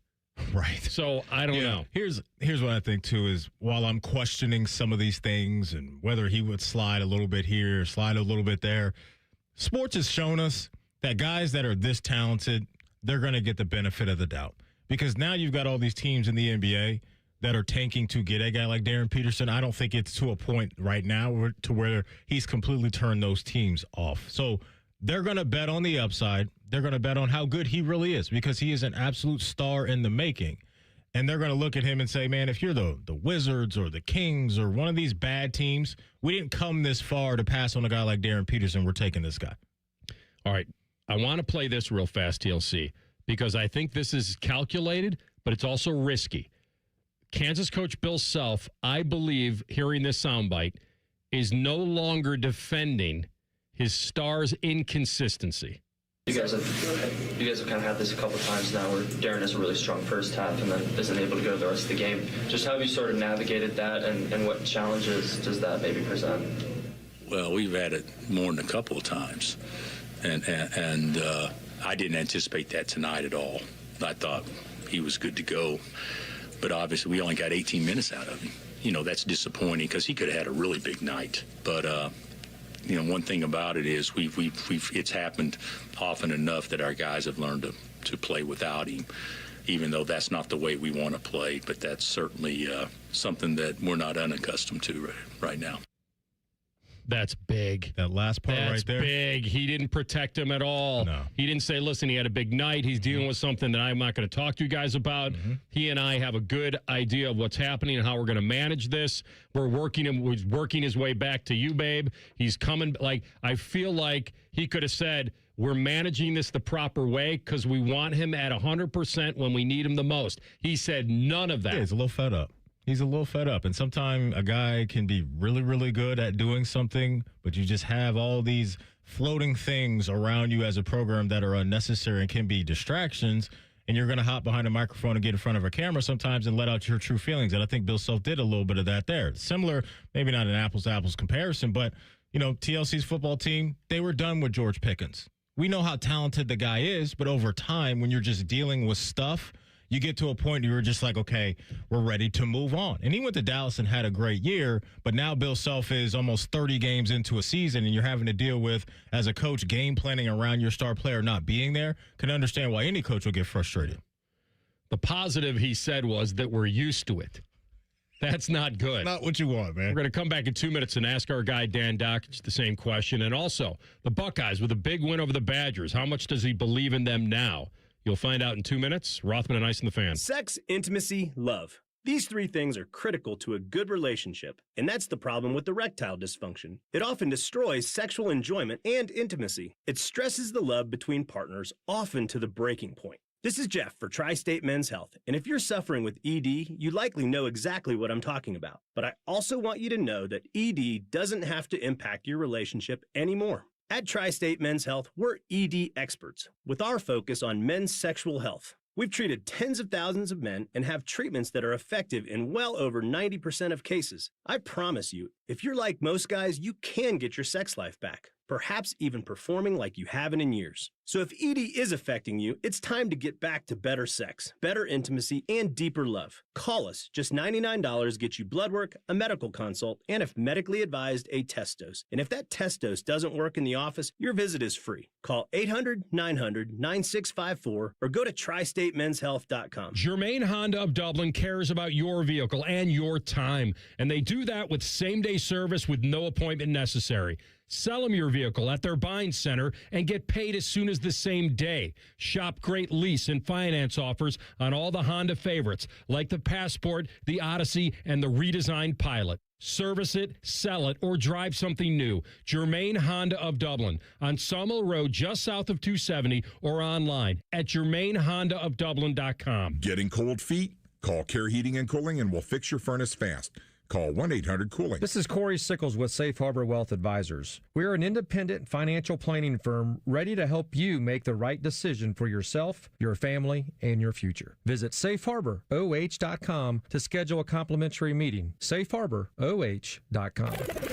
Rothman Ice is sponsored by your local Pella Window and Door showroom on Gemini Parkway. The Fan, Ohio sports destination. Like trying to snap a picture of Bigfoot. Nobody has ever witnessed Maddie eating a carb. This is Rothman and Ice. All right, it's that time. We go to the Circle City. Don't at me on Outkick and the Indy Sports Ticket. He is the one and only Dan Dockich. This is going to be like a Saturday Bed Bath & Beyond. I don't know if we're going to fit it all in. We got a nice little show planned for you. All right, Maddie, you lead us off today. All right, so now we've got this Buckeye basketball team that seemed to find a little bit of life, right? We've got Mobley down with this hand injury, and he's going to be out, I guess, indefinitely. But we got dudes stepping up to the plate and delivering. We got Royal having himself a great game, and we talked about it a couple weeks ago, Dan. Bruce Thornton is letting it fly. He needs to, right, at this point in time. And so the offense has found a little bit of a spark. They got a lot of work to do, but coming out of this last game, they got to feel good about what they did against Wisconsin. I thought, and I'm not going to lie to you, I was wrong. I'll tell you when I'm wrong, but I thought Wisconsin was one of the best three teams in the Big Ten. I thought Michigan, Illinois, and Wisconsin were the three best teams, and Ohio State made them look sick. And again, I go back to your initial question to me. You know, that's why you play the game. You never know who's coming out of where. And the Big Ten historically has taught us that, both good and bad. College basketball has taught us that. You know, I'm not going to say it's addition by subtraction. You want Mobley back. But my God, was that a fun game to watch. My God, were they balling. And I swear to you, it felt like, to me anyway, that it was from jump. Like, I watched the start of that, and I went, wait a second. Ohio State's moving fast. Whoa. And then I didn't watch. I saw them get down, and I'm always looking for a live bet. And I was with a buddy of mine. We were at a funeral, and we were after having a beer and talking. He goes, should we live bet Wisconsin? I said, hell no. This is a real beatdown that isn't because you made a bunch of shots. And your point about, and you and I, you guys, we've talked about this, your point about Thornton, stars being stars. Roy, 17 shots, Thornton, 18 shots. It ain't a democracy, fellas. It ain't. It is a meritocracy. Good players go. Bad players screen, pass, rebound. And all you got to do, and again, look, are you going to have every night they go 7 for 13 or they go 19 for 35? I don't know, but they're good enough to do that. And then everybody else gets energized. It's one of the things about sports. When the best players, the guys, everybody in that locker room know are the best players, it energizes everybody to play well. Everybody. And again, there aren't too many shots for Thornton. There aren't too many setups for Royal.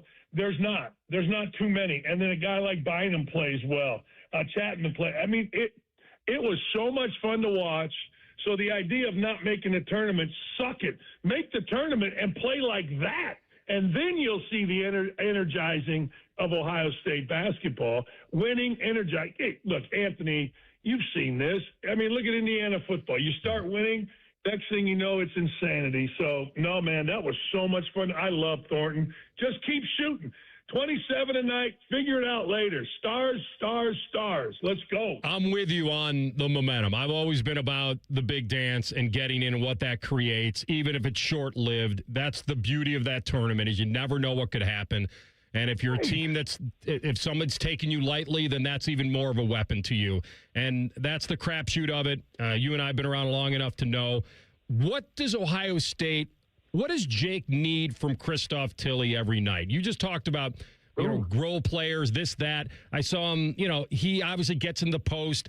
He's not very strong in the post as far as getting his shot. But what does he need out of him every night from a consistent standpoint? All right, let me throw this out to you. There is a saying that I've really latched onto in my life, and I haven't always done it. Victory favors the team making the fewest mistakes. All right. So there are some guys on the team, and Tilly is one. Don't make mistakes. And here's what I mean by that. When you're playing in the middle, all right, and you're playing pick and roll basketball, and he's played pick and roll basketball his entire life. I mean, that's what kids at his age have done. You have to be where you're supposed to be all the time on the defensive end. There's about 7 or 9 coverages, different coverages you can use on pick and roll basketball. Nobody's asking him to go get, 30. No one's asking him, but don't make mistakes. If you really notice, he didn't score very much. He had 2 points the other night. All right? Don't make mistakes. Be where you're supposed to be. Don't set that illegal ball screen. When you roll, he threw his hip out. Yeah. What's that? Sorry, I didn't mean to interrupt you. He threw his hip out. I saw the same thing you saw. That's what I'm saying. Yep. Yes, don't do that. That's a mistake. That's a big mistake. And if it's at a wrong time, it can turn the momentum of a game. Finish around the basket. What you work on, bring to the game. Don't do what you don't work on. But again, you know what? When the other guys are going, it sets it up for that kid. He played, 18, 20 minutes, something like that the other night, had 2 points, but I thought he played pretty well because he didn't screw it up. And I'm telling you, it is so underrated in sports, certainly basketball, that, you know what, he's a good player, but damn, he screws things up. Don't add to it. You don't have to add to it. Just don't be where you're rebound. Ball's in your hands. Rip it out of there.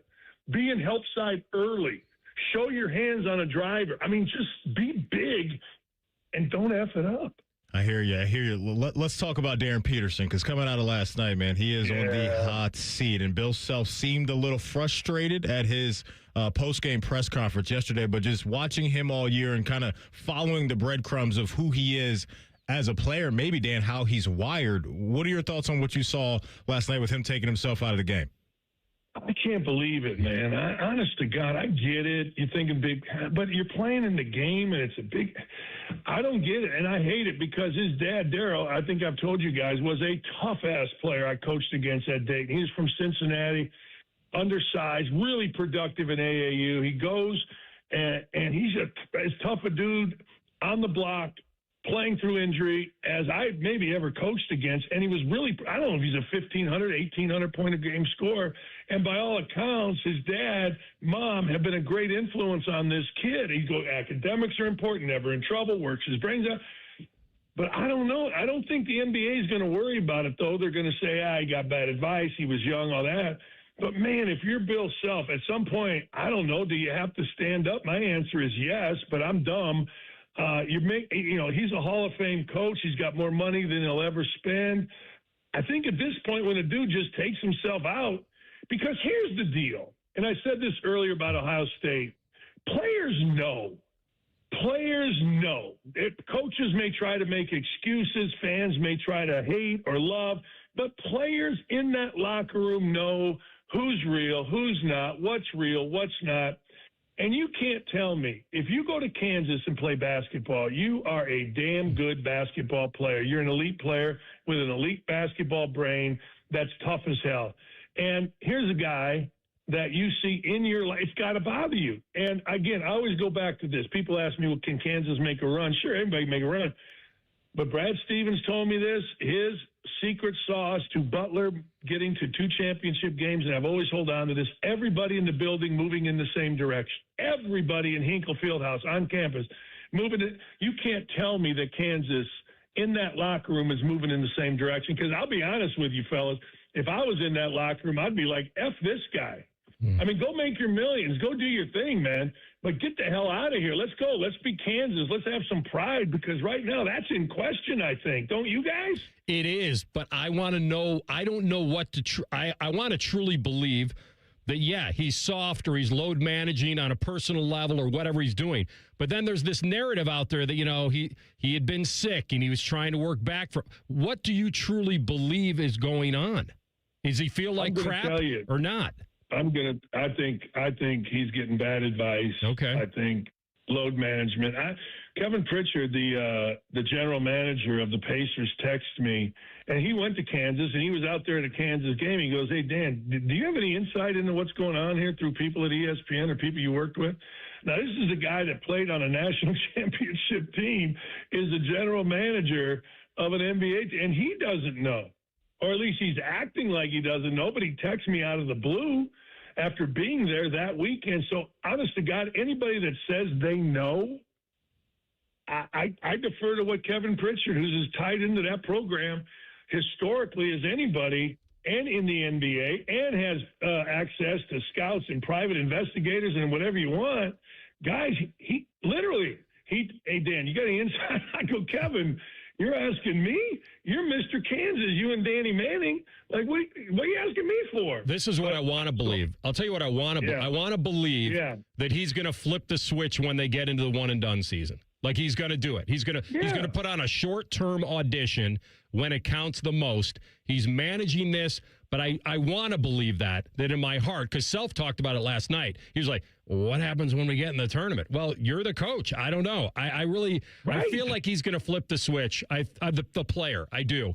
I feel like he's going to, on a short-term basis, he's going to show the world that he can do it, because he's going to feel that heat to do it then.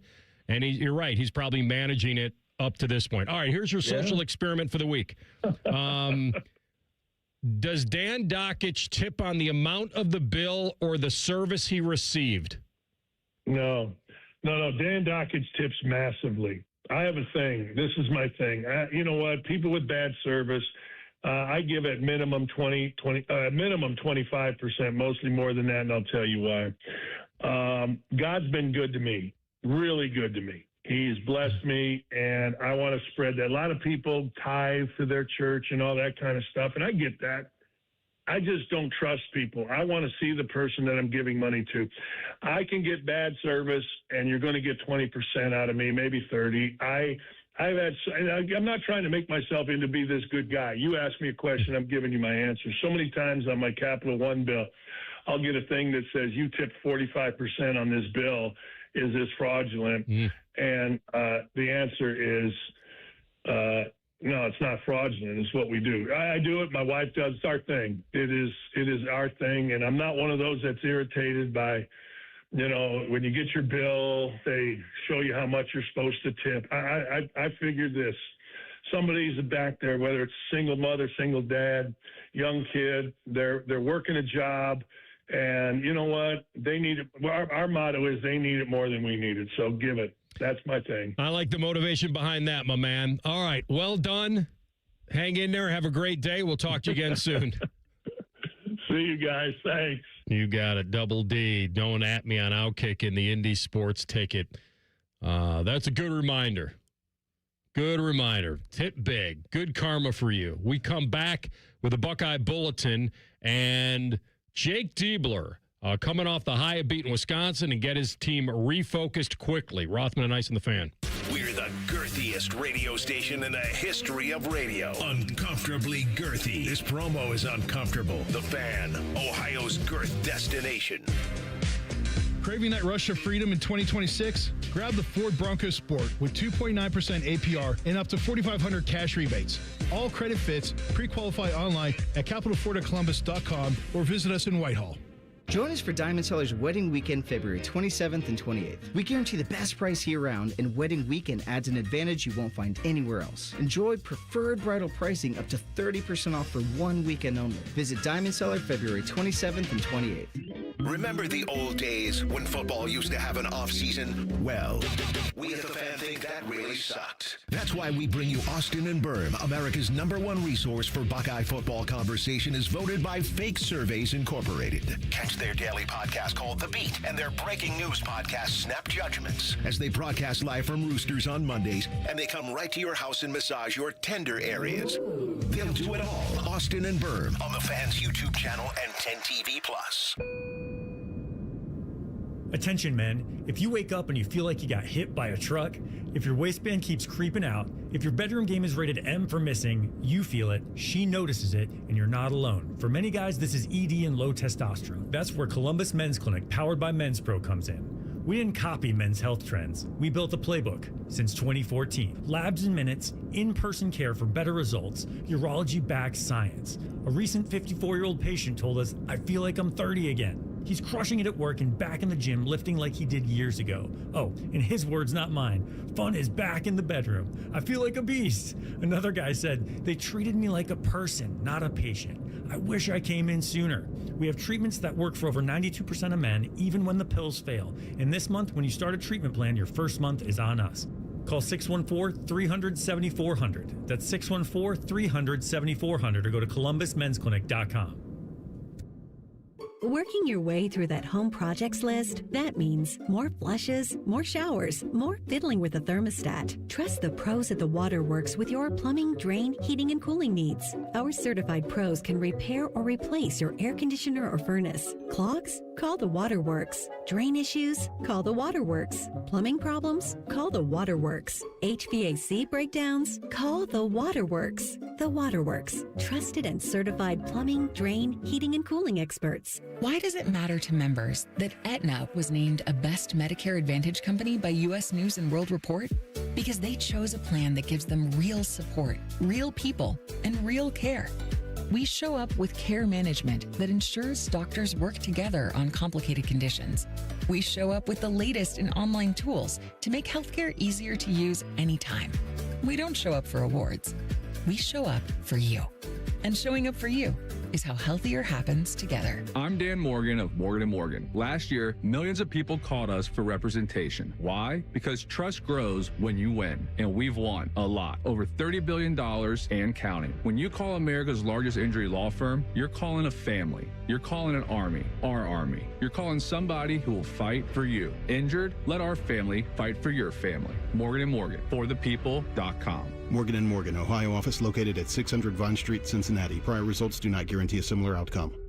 It's Timmy Hall here, stepping in for the common man. You see, he decided to go to Italy when his Germain spot was due. Must be nice. You know what else is nice? Germain's month-long President's Day sale at all the locations listed at GoGermain.com. This month, all qualified pre-owned vehicles come with a 3-month, 3,000-mile warranty. On top of the $1,000 price promise, no one will sell you a car for less. Nearly 4,000 vehicles, 30 brands, one website. You can only find the savings and that warranty at GoGermain.com. Hope you enjoyed your cured meats, common man. Join our resident gambling degenerates, Steve Biddle and Scotty Vegas for On the Money, Sunday mornings at 9. Presented by the Sportsbook at Hollywood Casino Columbus. Must be 21. Gambling problem? Call 1-800-589-9966. The Fan. Want to know anything about the Fan's contests, how to win, or what's up for grabs? Check out 971thefan.com. The Fan, Ohio's sports destination. Rothman Ice present Buckeye Bulletin. Sponsored by Window Nation. Buy 4 windows and get 4 free plus an extra 10% off from windownation.com. Oh, I wish TLC would have heard that. I know it's the Buckeye Bulletin, but Fish came in and he was letting me know that Lars is in the green room, and I'm like, awesome. Coach Lars is coming back. How long has Lars been here? I walked out of there like 20 minutes ago. He's just hanging out. Since 1:20. He's making a good impression. He loves it here. So Fish said, we're talking about, I said, you missed our conversation from the other day about what if there were tags in sports radio. And I was trying to convince Maddie that being franchise tagged here at the Fan, if you're the one, would be the ultimate compliment. We're going to go 120%. We're going to get you a much bigger salary. You're getting like the top 3 guys maybe or whatever. But there'd be no guarantee after that year, even though they could then tag you again and your salary would go up even more, or re-sign you, or in your horrible scenario, they would say, thank you for the year. Matty Ice. Get the hell out of here. New scenery for the kid. Then the conversation went to this. If I could double Maddie's salary today with no guarantee it's more than a year versus a 5-year fully guaranteed deal at exactly what he's making now. What do you think I took, TLC? Which deal? Given the double his salary for a year with no for sure that he'd stay or leave versus a 5-year no-cut deal, guaranteed same salary. Wait, are you making this decision for your partner, or is Ice? I'm laying it out there, but I want to hear your answer, but I'm going to come over the top I don't here think in a you minute. want to hear my answer. What is your answer? My answer is due to the ever-present threat of budget cuts, take the 5 years. That's what I picked. There you go. I'm taking the 5-year deal, and it's guaranteed. I was betting on my man. He's my agent. I said, we're not taking that deal. I sent Fish out of here. We're not taking that deal. See, here's the thing, though. As my agent, have you done the research of what the radio market looks like around the country? Am I going to have an opportunity to go elsewhere if they kick my tail out of here after a year? I didn't think that far ahead, but I thought about your bank account like tomorrow. No, see, I would need that because I think that's sometimes what agents and players go through, that, hey, they're offering you this deal. If you turn it down, this team is going to have that much cap space in the offseason. There's a home for you there. I wouldn't be able to, AR, take that 1-year deal, even though the coin sounds nice, without knowing that if I get fired after a year, I can go here and get right back into the game. It's too much of a risk for me. I don't know. I had you as a UFA at the end of this, knowing you come back in. And knowing you the way I know you, though, I don't think you would take that 1-year deal either. You always take the years, but I'm with you. I'm with you. If he were you, yeah, you always. I think at this point in his career, I don't like this locking him into the same deal for 5 years. I don't like that at all. You got 5 more years of radio in you? I certainly could do 5 more years of radio, but what I mean is for him now, we're focused on him. The 5 years at the same price. So much for that upward mobility I was thinking I had. Dang. What? Wow, AR. He's trying to get you up on the sensing paint. there's going to be a sabotage here somewhere. Like if he sabotages the show so much to make a change. Wow. Boy. Trying to take you over. You're going to take that from a gimp? Oh, my God. Let me see if you guys can get this. Oh, no. You going to listen to that? I'm ready. From a gimp Listen. who prays we lose so he can be the missing link? I just got Any given Sunday. Got a text. Nope. I got a text. Maddie, did you get that quote? You going to listen to that from a gimp who prays we lose so he can be the missing link? Saving Private Ryan. No. Praise we lose. I hope that's not in Saving Private Ryan. The Rock. It's a sports movie. Oh. Tin Cup. No. Happy Gilmore 2. No. I love this game. Keep going. A League of Their Own. No. Air Bud. Let me do it again. That's not going to help me. I haven't You're going seen to listen to that from a gimp who prays we lose so he can be the missing link? The Blind Side. No.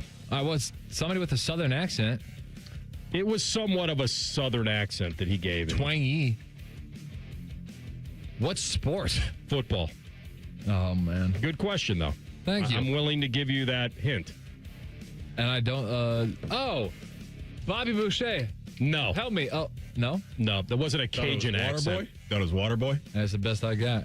I mean, if I give you do you want the character's name or the actor's name? Neither That'll be will your help last me. hint. Neither No, will- I think it might. Okay. You want the character name or the actor name? John Voight. Ah, man, I like him. I like him because I love the National Treasure movies. The Periodontist? And Holes. That was a good Disney movie back in the day. What? Now I'm questioning whether you've even seen the movie or not. I told you I haven't seen the movie. Why don't you just tell me what movie you'd like to see? I think it's... Want me to tell you? Yes. Varsity Blues. Have you seen that? No. Coach Bud Kilmer. I think he would like that movie. I'm a little surprised you hadn't seen that. I just thought with I named all 3 movies that I've seen with John Voight in it. I don't know what people want from me. Aaron, you'll love this. You got a text? I got a text. Like I'm on Love Island. I got a text. Is this from Mama Hayes? No, from one of my coaches, Coach Jimmy over there at Ripple Baseball. Great guy. No. Bet on yourself, Matty Ice. Franchise tag it. There you go. This is Coach. This is Coach. Well done. He sounds like a coach. You got to believe in yourself. And now you got a team behind you. He's awesome. Great motivator. Does a great job. Does some good work over there. He's at Ohio on the State. team now, on the agent team. It's too much of a risk, Coach. I don't know if I can do it. He's right. Bet on yourself. That's right. Oh, man. Remember, That's Matty? a fun segment. Listen, it's not what you know, it's what you can prove. That's right. Shout out to Denzel. I do need to hear from Jake Diebler. There you go. Spin your best one on coming down from Wisconsin and ramping up for Sparty. Well, I can do that.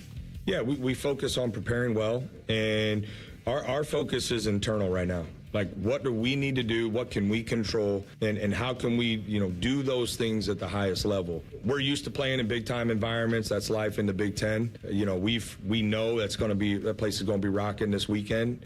But, we're a good team, and we've shown an ability to play well on the road. But, our focus is just right now having great prep work, getting ready for that. And that's the next one. That's the one we're focused on. And obviously, it'll be a great environment. It was CBS, right? Yeah, I mean, I love weekend, February, like CBS, like that. Those games. This is what it's all about in college basketball. So we'll embrace the moment and make sure we're ready. Didn't work for Michigan, but Michigan's a different beast.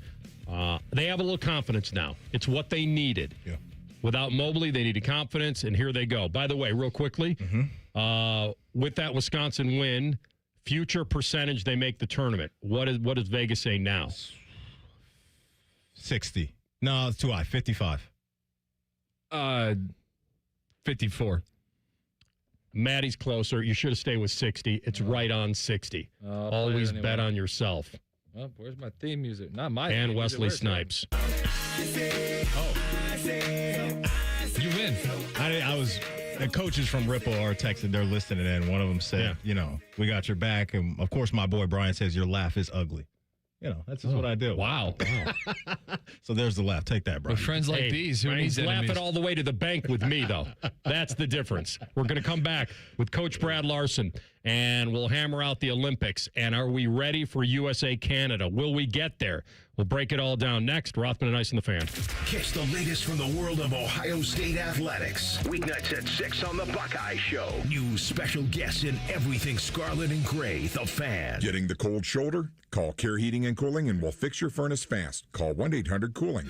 It's Skyway time at Skyline Chili. Come get your Skyline 3, 4, or 5-way with 50% extra cheese at no extra charge.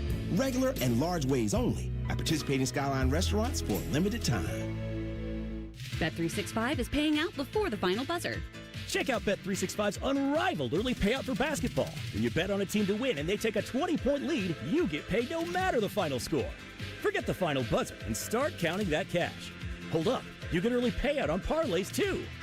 Download the app and see why it's never ordinary at Bet365. Gambling problem? Call 1-800-GAMBLER. 21 plus only. Must be physically located in Ohio. T&Cs apply. Wesley Financial Group is not a law firm. Ask yourself this question. Is it really worth holding on to that timeshare that you know you need to get rid of? Here's the truth. The average maintenance fee just went up over 17%. That could have been 117%, and there's nothing you can do about it. When you buy a timeshare, you give them a blank check for annual maintenance and assessment fees. I'm Chuck McDowell, founder of Wesley Financial Group. For 15 years, I've helped over 50,000 families cancel their timeshare. Not sell it, not transfer it, cancel it. Did you buy a timeshare because they told you it was a great investment and your maintenance fees would never go up? That's a lie. Are you ready to get rid of your timeshare once and for all? Simply call us and I'll send you our timeshare exit kit that explains all your options for cancellation. Call Wesley now for your timeshare exit kit. 800-718-4040. That's 800-718-4040. 800-718-4040. What's up, everybody? This is Jeremy Birmingham Berm from the Austin and Berm Show here on 97.1 The Fan. I hit maintenance after dropping 35 pounds on Awaken 180, and I'm not going to pretend that I don't feel different, because this is the first time in a long time I've actually reached a goal that I set for my physical health instead of just talking about one, thanks to Awaken 180. I'm under 200 pounds for the first time in 25 years, and that's not a small thing. I didn't have to muscle my way there either. The Awaken 180 coaches walked me through it. Every adjustment, every tweak. They made it simple. Honestly, it was easier than I expected. This now feels like momentum. I'm in maintenance mode, and I'm not guessing. I can have pizza. I can have ice cream. All the things I used to love are back on my menu, but my metabolism is firing on all cylinders. The difference is my body doesn't crave it all the time. It was a mindset change and not a Band-Aid. That's the part that changes everything. If you've been circling the same goal for years, maybe you don't need more willpower. Maybe what you need is what I had, a plan, a coach, and a system that makes it easy. Awaken180weightloss.com. I'm Leslie from Pella Columbus. And I'm Wilson from That Other Window Place. And today, we're in my showroom to demonstrate how efficient our windows are. Whew, it's really cold in here, Wilson. We call that eco-friendly organic air conditioning. Drafty windows are a major problem for energy bills and comfort. It's one of the biggest reasons why people get Pella windows. It really is a problem, Leslie. I'm wearing 3 coats right now, looking like a beanbag with legs. Get the windows that can completely change the look and feel of your home at PellaColumbus.com. You still thinking job change in the new year? Yeah, I need something that's in high demand and more stable in this economy. IT? Yeah, cybersecurity, maybe even AI. That's what I did. Really? How? Went to My Computer Career. You don't need any prior experience, and you could start your new career in a matter of months. A lot of IT pros go to school there, too, to level up. Sweet. Are classes online or on campus? Both. Wow, I'll check it out. Thanks. Make this your year. Take the free career evaluation now at mycomputercareer.edu, an Elite CompTIA certification partner. Financial aid is available to those who qualify, including VA benefits. Hey, it's Matty Ice. February is the month of love, and my buddies at McDaniel GM Superstore in Marion have the deals you'll love all month long. You can lease a brand new 26 Chevy Silverado for $289 a month for 36 months with only $39.98 due at signing, or you can save up to $13,000 off MSRP if you finance. Terms and restrictions apply. They have one of the largest selections of Silverados in the area. They're just off Route 23 on 95 in Marion, or you can visit McDanielGMSuperstore.com. Chevrolet, together, let's drive. He opens his toolbox before he opens his wallet and believes you can fix anything with 20 minutes and some pride. He's Mr. DIY, and when he needs metal, he goes to metal supermarkets. Artists, hobbyists, machine shops, maintenance professionals, and welders all count on metal supermarkets for over 8,000 metal products, shapes, and grades. If it's metal, they've got it or can get it for you. Cut to any size and ready fast. Visit the family-owned franchise on North Wilson Road or Columbus at metalsupermarkets.com. Broadcasting live from the McDaniel GM Superstore Studios, driving excellence since 1916. Chevrolet. Together, let's drive. WBNS HD1 Columbus. Good afternoon. I'm Ryan Baker. Going on right now at the Winter Olympics, the gold medal game in women's ice hockey. After one period of play, the United States and Canada are scoreless. The U.S. will add to their medal total regardless of the outcome. They currently have 25 total medals, trailing Norway's 34 and host nation Italy's 26. The NBA All-Star break is officially over. The Cleveland Cavaliers were hot heading into it, winning 5 straight. They return to the court tonight when they host the Brooklyn Nets at 7. A rough night for the Ohio State women's basketball team. They've lost back-to-back games for the first time all season. They lose to Minnesota 74-61. The Lady Bucks back in action Sunday at 2. They'll host USC. The men's team travels to East Lansing to take on Michigan State at 1 on Sunday. This one's sponsored by the Waterworks and Header Plumbing, Drain, Heating, and Cooling, together to serve you better. Schedule today at thewaterworks.com.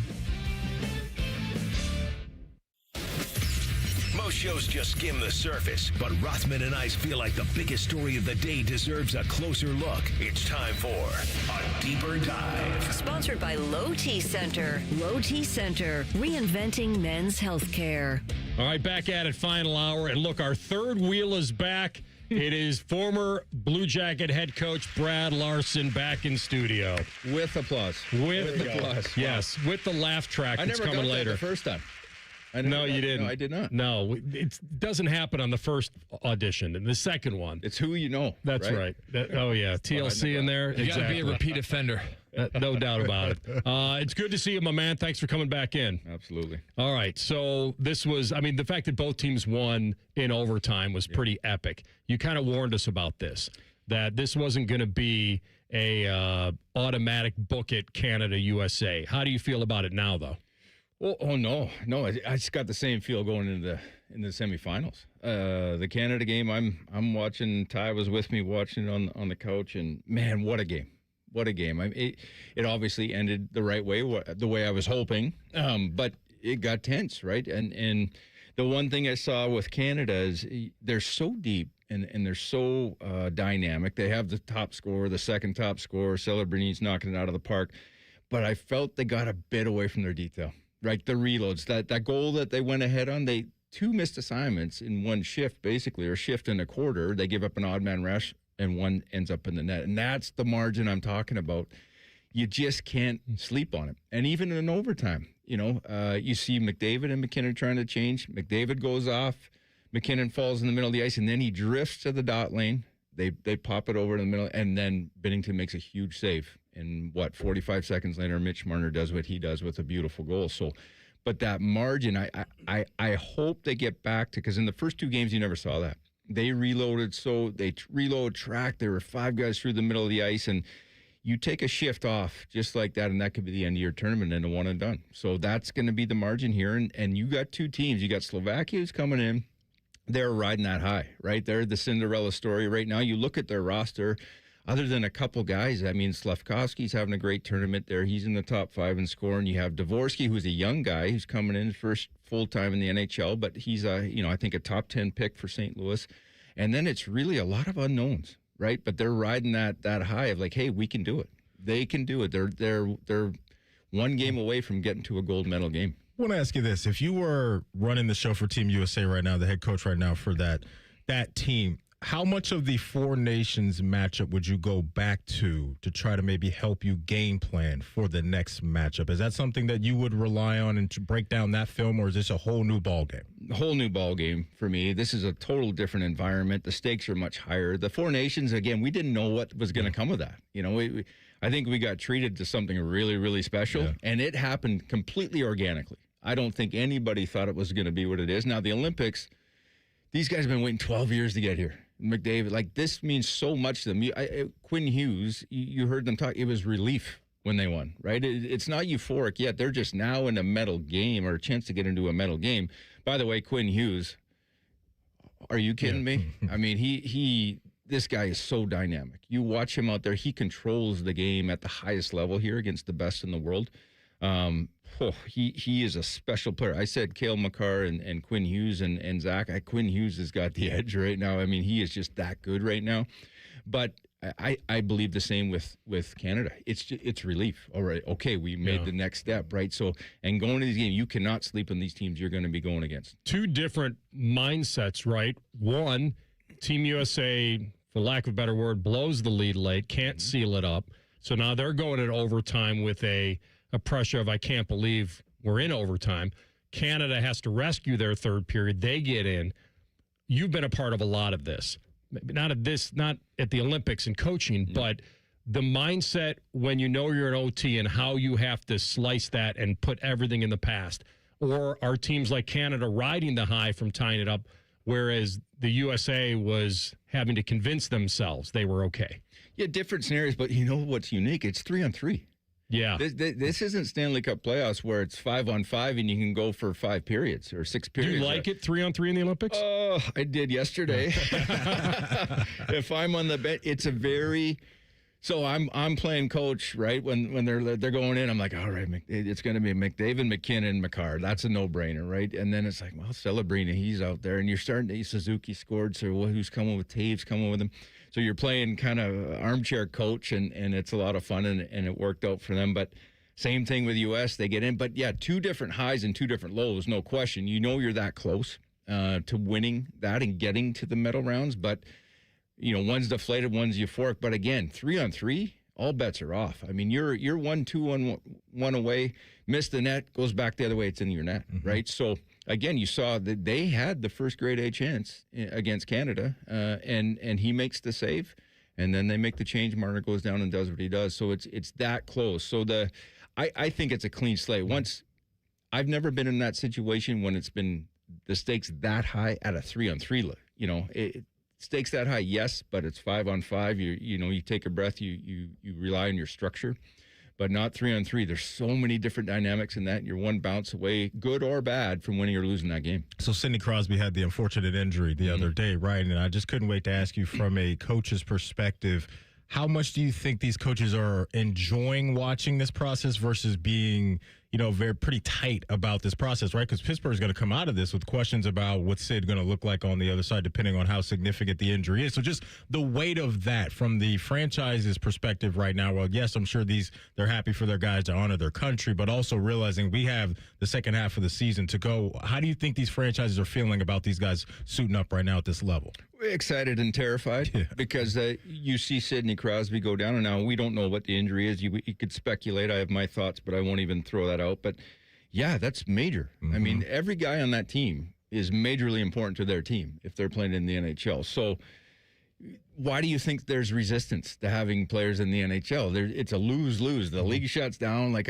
I get both sides of it now, and I totally understand. As a fan, I'm a kid in a candy store. This is exactly what I want to watch, right? But if I'm paying the bills and I'm getting fans in the stands, and it's, you're on that cusp of trying to win a Stanley Cup or get into playoffs, and you see one of your guys go down, there's been some injuries, right? You saw Fiala, he broke his leg, he's done for the season, and that's LA, right? And they just acquired Panarin. So now they acquired Panarin for what? For depth scoring. Well, they just lost one of their best scorers. So you don't think they're frustrated? There's no question. So this is hockey. Injuries happen, but the players want this. I think the fans want this, and it's just you're crossing your fingers as an ownership and going, please don't get hurt. But I'll guarantee you they're watching and enjoying the hockey also. It's fantastic. You're right. It's a tightrope of balancing the pride that you may have as an owner, one of the guys on that team. Like, it's for the Jackets, they have Z.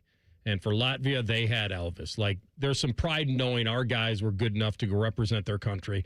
But you're right. It's at this point in time, though, it's one of these things, Lars, that I look at as you talked about it the other day. It's very romantic. It's very nostalgic. It's you play for the name on the front, not the name on the back, and the whole deal. But you see it. We've seen it now. These guys, I mean, you can't play with this intensity with these few days in between. And now, Canada took the lead on the women, on the USA women. It was a shorty. And now I know it's only second period, but I was asking you about this earlier. If the ladies of Canada pull the massive upset today, is there any more layer of pressure the men will feel for the USA? Yeah, I don't think so. I think that it's kind of two different entities. To say Canada's a huge underdog, it's hard to say, but it's true. I think going into this game, the U.S. has been so good. Watch some of their hockey, and they've been dominant. So to watch them, if they lose, that would be a big blow to the U.S. program, I think. And again, I said it to you. You hear this, it's gold or bust for Canada, U.S. Well, if they both get in, someone has to lose. That's just how it is. And I don't see it as a bust. I think, the hard thing about the silver is you lose the gold medal game. Right, so it's really hard to enjoy that. The bronze medal game, you have to win to get the medal. So you feel like you've redeemed yourself when you get it, and it's like, okay, we won our last game. So the silver's only really appreciated probably a year down the road, and you go, man, we were second place, and what a game. Generally, it's probably a great game in these scenarios. So as far as this program, I think they've been so dominant in women, Canada and U.S. for so long. It's 1-0 right now, and listen, lots of hockey to go, and this U.S. team has shown that they can come back, so it'll be good for the viewers. Our guy Lars is in, Coach Brad Larsen, the Jackets. He's going to stick around. We're going to relive some of the magic that he and Torts cooked up during their years, and also the magic that Rick Bowness has provided before the break and how they can continue that coming out of it. Stick around. Rothman Ice and the Fan. We have so many local shows, I can't fit them in a 10-second promo. So let's just say we're live and local all damn day. The Fan. Working your way through that home projects list, more flushes, more showers, more fiddling with the thermostat. Trust the pros at the Waterworks for all your plumbing, drain, heating, and cooling needs. Call the Waterworks, trusted and certified plumbing, drain, heating, and cooling experts. Below freezing? Fire up the grill at Billiards Plus. The grilling season never ends. While you're grill shopping, you'll love browsing Central Ohio's largest selection of pool tables, game furniture, and shuffleboard. Family owned and operated. Billiards Plus on Dublin Center Drive in Dublin. It's Timmy Hall here, stepping in for the common man. You see, he decided to go to Italy when his Germain spot was due. Must be nice. You know what else is nice? Germain's month-long President's Day sale at all the locations listed at GoGermain.com. This month, all qualified pre-owned vehicles come with a 3-month, 3,000-mile warranty. On top of the $1,000 price promise, no one will sell you a car for less. Nearly 4,000 vehicles, 30 brands, one website. You can only find the savings and that warranty at GoGermain.com. Hope you enjoyed your cured meats, common man. I'm Jay Plyburn, anchor at 10 TV News This Morning. Not long ago, my wife Whitney and I packed up a camper van, hit the road, and spent months exploring national parks and small-town farmers markets, having the adventure of a lifetime. Now my goal is to help you start your day feeling informed and ready for what's ahead. From the impact of state and local decisions to breaking news from Dublin to Delaware, we've got you covered. Because when news moves fast, you need a team that moves with you. Make the move to 10 TV News This Morning, weekdays from 5 to 9, anywhere you watch. The Reds are on the radio. And he caught it. No way. What a grab. Noelvi Marte. Ellie De La Cruz is on his horse, and they're waving him to the house. Suarez swings. He drives this. It is gone. Eugenio Suarez puts the Reds on top. With an old friend back in the clubhouse, it's time for spring training baseball. Hear the action on your home of the Reds. It's a new year. Ready for a fresh start or career reboot? At My Computer Career, prep for a more recession-resistant future in the high-demand fields of IT, cybersecurity, in months, not years, including AI. Whether you're starting out or switching careers, no prior training is needed. Attend school online from home or on campus. Go to mycomputercareer.edu to take the free career evaluation today. mycomputercareer.edu, an elite CompTIA certification partner. Financial aid is available to those who qualify, including VA benefits.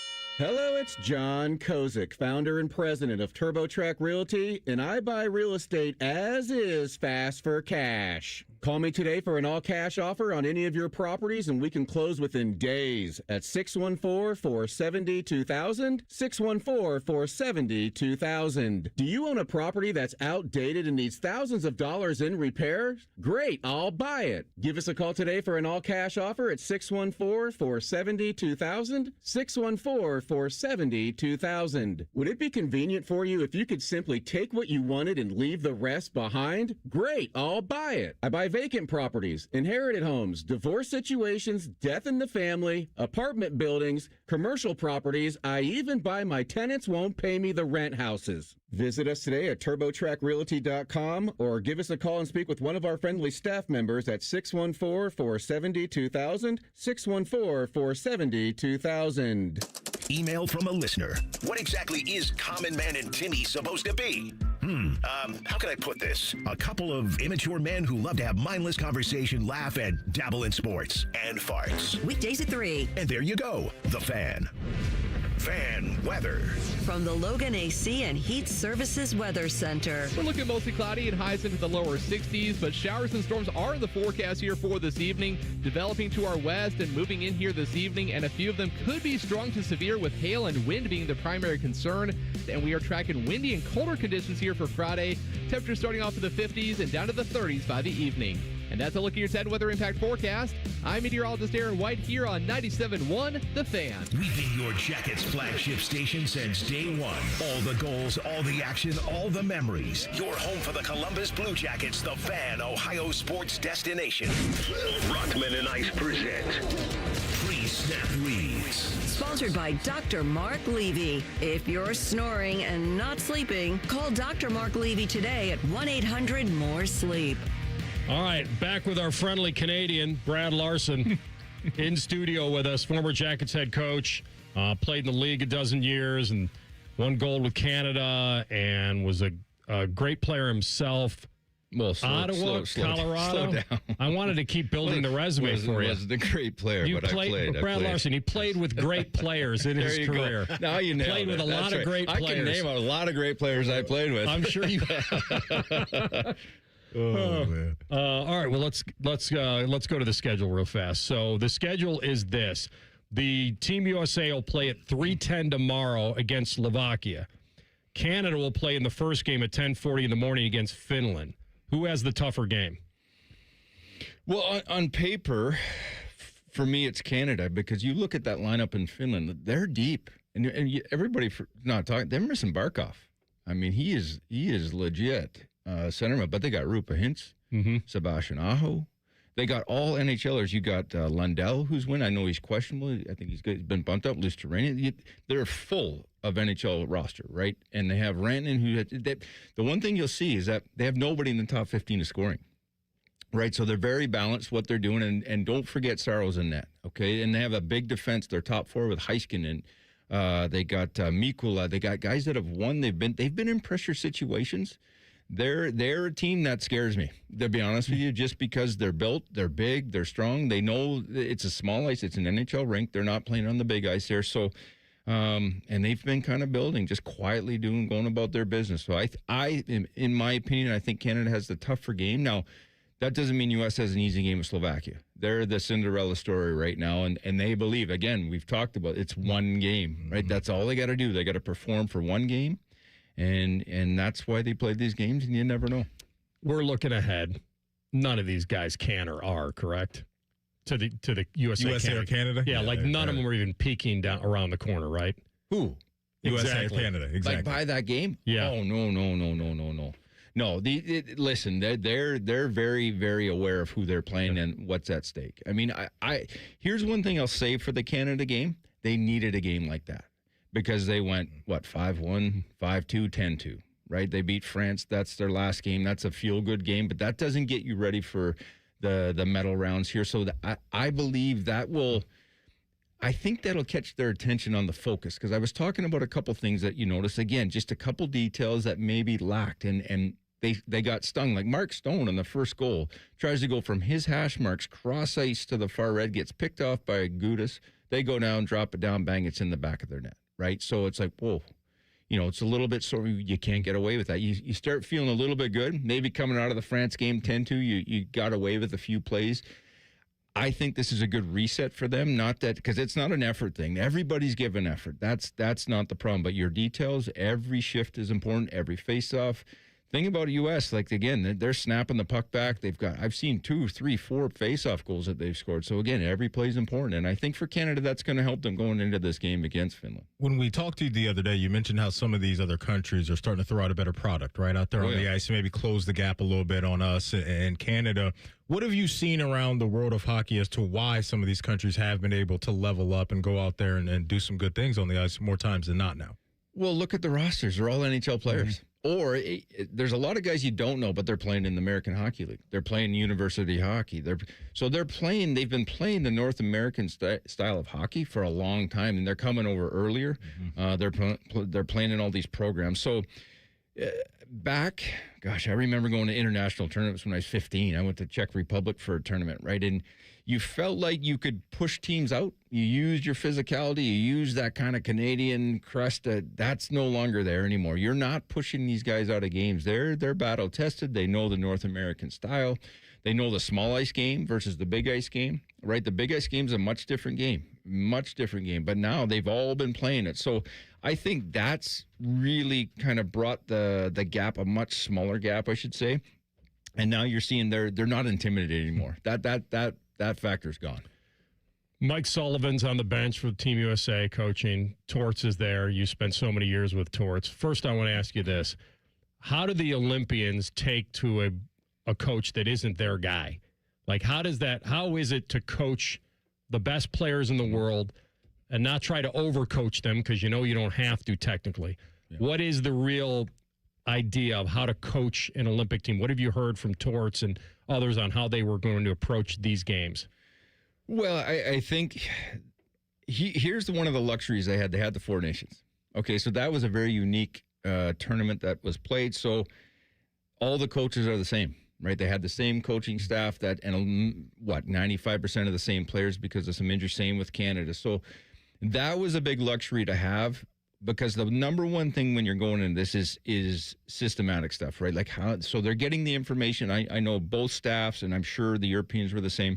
They were getting information well before the tournament, because there's so much technology now. It's like, and really for these guys, it was more of a touch-up, right? Because they just went through the Four Nations, what John Cooper wants and what Mike Sullivan wanted from his guys. So, and the staff is an all-star staff. Let's be honest. It's really good coaching. You have Bruce Cassidy, you have John Cooper, that's all on the Canadian bench. They're all Stanley Cup champions. Pete DeBoer is in there. He's been how many Stanley Cup finals? And then you go to the U.S. You got Torts. He's won. You got Sully. He's won 2 Stanley Cups. You start going to Rick Tocchet's on Canada. But you have the staffs are all-star staffs too. I think in these things, and listening to them, not because I've been a part of Olympics, but less is more. You don't want to cloud them, right? I think it's more about identity and who. If you watch Mike Sullivan when he was talking to his team going into the game there, because they had the in-room camera, they kind of allow access now, which is nice. What's he talking about? This is who we are. This is our identity. This is how we need to play. It's banging bodies. It's physical. Get it in behind him. It's not, hey, we got to make sure we're above on the 1-2-2 and going through structure. That they know it by now. They want to stick to their identity, who they are, what they've been building through this tournament and through Four Nations, because that's part of it, right? And then carry it into a game. I've heard coaches in the past talk about how they want to set a tone when they take over a certain program, right? And build their culture and the building blocks they want to put in place. And a lot of times, Coach, I've heard, hey, I want to make sure I get the leaders on board, right? If I can get those guys to lock into my vision, then other guys will follow. When you took over here as the head coach, what were your goals out of the gate? What did you want to accomplish? Maybe who did you even talk to on that roster at the time to really try to get the ball rolling and those guys could follow behind what you wanted to do? Yeah, that was a different situation. Just because I was there for as an assistant for 7 years under Torts, and we had a lot of success. And then I had that down year, right, kind of that messed up year because of the COVID year, right? So yeah, you're talking to your Boone Jenners, your Zach Wierenski's. Of course, you respect your leaders, and that's what you're going to do and talk to them. So. For me, it wasn't a culture thing because the culture was established, right? Like I was part of that. We, as a staff, that's what Torts came in, and he's so fantastic, and he's such an underrated coach in doing that element for a team. So it was built in. Now we had some roster changes that kind of happened within the year and a half, and that kind of changed the identity of the team. And I think that was the challenge when going into there. But, every coach, when any situation, especially a younger coach, you're coming into your first-time situation, whether you think you're fully prepared until you put the hat on, until you're in that dressing room, until you're running that ship, you really don't know. You think you know, but you don't know till you're there, right? So it was but you definitely lean on your leaders. You take an input, and you got to build a staff around. And again, when you are relieved of your duties, can I say that? Instead of fired, right? Fire is such an aggressive word, right? And everybody's angry on both sides. You get relieved of your duties, and then you have time of reflection. And everybody always go, wow, recycled coaches. Well, it's because you learned from those situations. Not everything you did was wrong. Certainly not everything was right. But if you once you take a step, you always remove emotion, right? There's always emotion. Any breakup, there's emotion, right? So you get right through that. And then you get to go, well, how did I insert myself? What am I accountable for? What did I do right? And what would I have done differently now? And when you have emotionless thoughts about that, you can reflect on it. You go back, you start to write some thoughts down, and it's so valuable because at least now you've been there. You've had the hat on, and you go, you're way better prepared for the next time you get it, and how you'd build your staff, how you'd approach the situation, a down year, an up year, right? So that's the scars you got to kind of go with sometimes and lick your wounds, and you move on. Brad Larsen with us, former CBJ head coach. The magic you guys had, I can't believe it's been 7 years, but that 2019 run where you get in and you're not in right away. You got to get in real late against the Rangers and that game at Ottawa to end the season. You guys keep Bobrovsky, you keep Panarin, you go all in before you're even in, right? You kept them and you had to try to get in. That ride you guys took, and then you get into the playoffs and you sweep the best team in the last 25 years. Sweep them. You didn't see that coming? Not only did I not see that coming, I didn't see it coming after the first period either. Right? Because we were down 3-0? Yeah. Oh. In a series that you swept. So you're not a believer. That's what you're saying. You I was a non-believer. Fair weather fan. You're right. I was a front runner at that point. Once you guys won, I was along for the ride. Sure. But looking back on that ride and the frustration, but also the exciting part of that, knowing you guys were all in, this is the team you're going in with. Think about that, because I'm going to ask you about it in 2 minutes. Sounds good. I want you to take us down memory lane. With Brad Larsen next, Rothman Ice and the Fan. Care Heating and Cooling. When you need a company you can trust, call 1-800-COOLING. Ready to supercharge your 2026? Level up to the Ford F-150 with 2.9% APR and $3,250 cash incentives. All credit fits. Capital Ford pre-qualifies you quickly. Why settle? Upgrade today at Capital Ford of Columbus and Whitehall.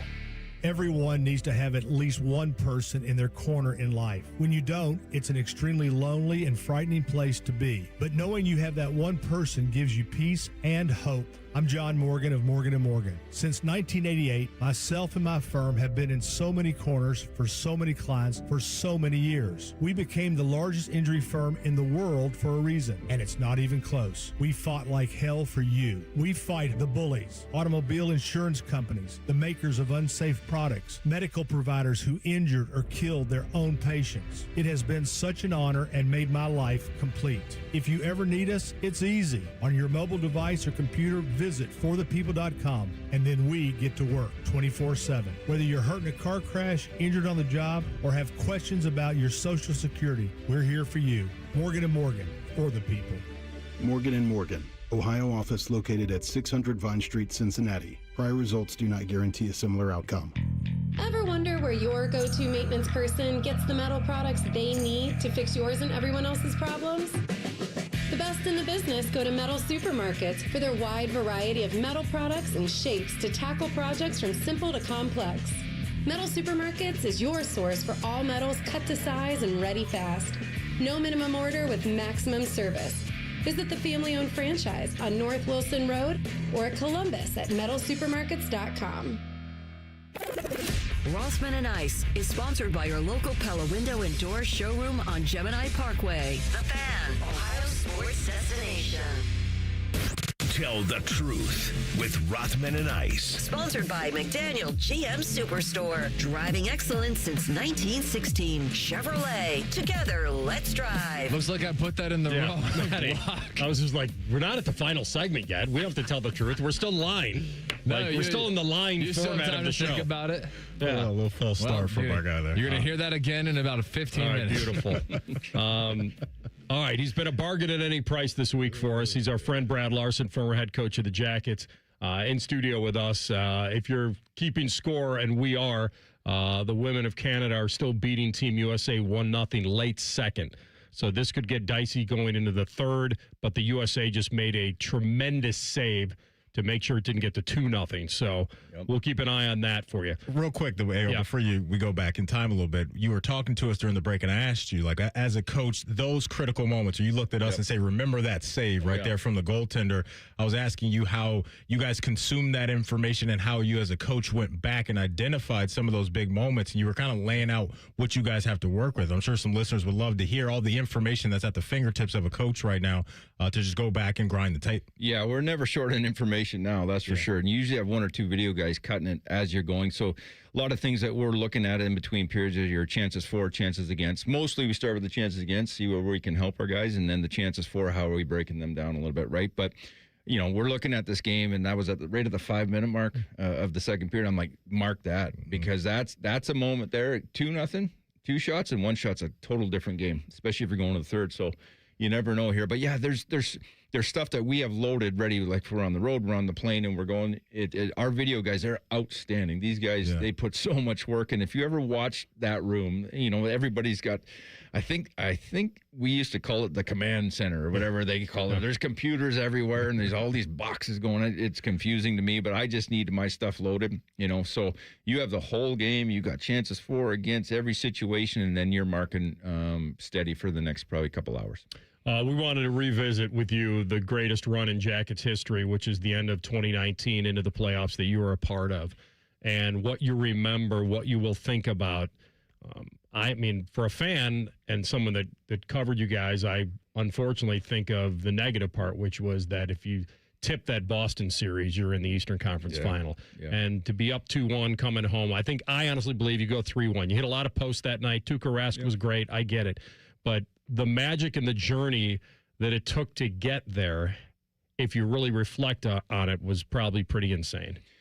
Yeah, you know, time away is always a good thing to have, and that, I mean, we had to make a run to get in. Like, that was the big thing. I think we only had 1 loss in our last 8 or 9. I think that's what it ended up being, and we get in, and then we obviously are facing the monster of all monsters, right? They run the table. They're setting records left and right, and I think in the series that year, if I'm correct, I think we were outscored 21-4 in the 4 games that we played them. So I was kind of mandated. I watched the 4 games. I watched all 4 games. And I know this will sound silly because we won, but I remember going to Torts and having this conversation. I said, you know what? We played a lot of good hockey in these games. The one thing about Tampa is that they score easy, and it's not easy to score, but if you give up, if you're coming under your zone and you do the Mark Stone like Canada, cross ice and Kucherov and Braden Point pick it off, they're putting it in the back of your net, or they're getting a grade A chance. So for us, the mandate was, okay, and then, by the way, you still got to get by 88, Vasilevsky at the other end, right? So you still got to score. And there was a couple of things we picked out there that worked, and I won't get into that because you start to sound kind of arrogant. Trust me, there was no arrogance in here. There was so much respect for that team, and it was like, okay, just try to build, right? We're down 3-0 in the first period, like you said, and it's like, this is not looking good, right? So I think they showed, remember Torts did that big speech? Yeah, by the way, when was the speech? That was before the game. That was right before game one. So we're down 3-0 the first period. So I don't know how great that speech was, but you know, they said like it turned the tides. I'm like, it was. Trust me, we weren't. Nobody is taking a step back. That's right. Yeah. That's right. We're down 3-0 after one, but we worked it out, right? We worked it out. That sunk in somewhere there. But I can say, you know, we won game one, and you know, there's little things you do as a coach. I watched their interviews after, you know, the Tampa base, you know, and they're like, yeah, you know, we just got to close this game out. And it felt like, okay, if we can come. I felt like we won the game, and after we won game two, because that game, we took control of that game. We did. We frustrated them. We were physical. You had Josh Anderson hitting everything under the sun that would move. We were physical on them. They were a team that were one of the best at crossing the blue line, right? The controlled entries. We created so many turnovers, and that's when Kucherov got suspended. If you remember that's when he's frustrated. He cross-checks the guy. So we win that game, and I love how we won. We didn't just limp in, or, you know, it wasn't like a 50-save performance from Bob. This was, we played really well. Mm-hmm. Now you're coming home and going, man, we're up 2-0, and Kucherov is not in the lineup. This is our chance, right? So we build it. We get to the third period in there, and I think they had about 20 shots in the third. Bob was outstanding in that game. So then you go up 3-0 in that series. They're coming back, and it just.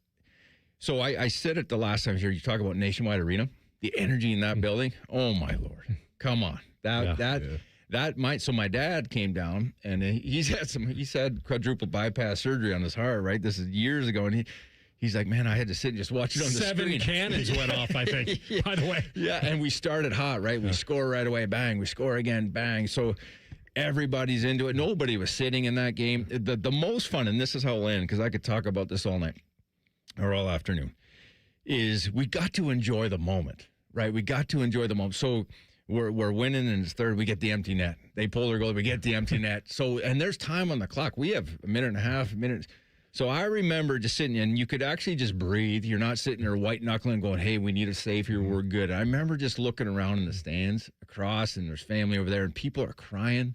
People are high-fiving. It was literally felt like we won the Stanley Cup, which it was round one, right? Like, again, you got to put things in context. We were not the Montreal Canadiens with, 23 in our bag and going, hey, this is old hat.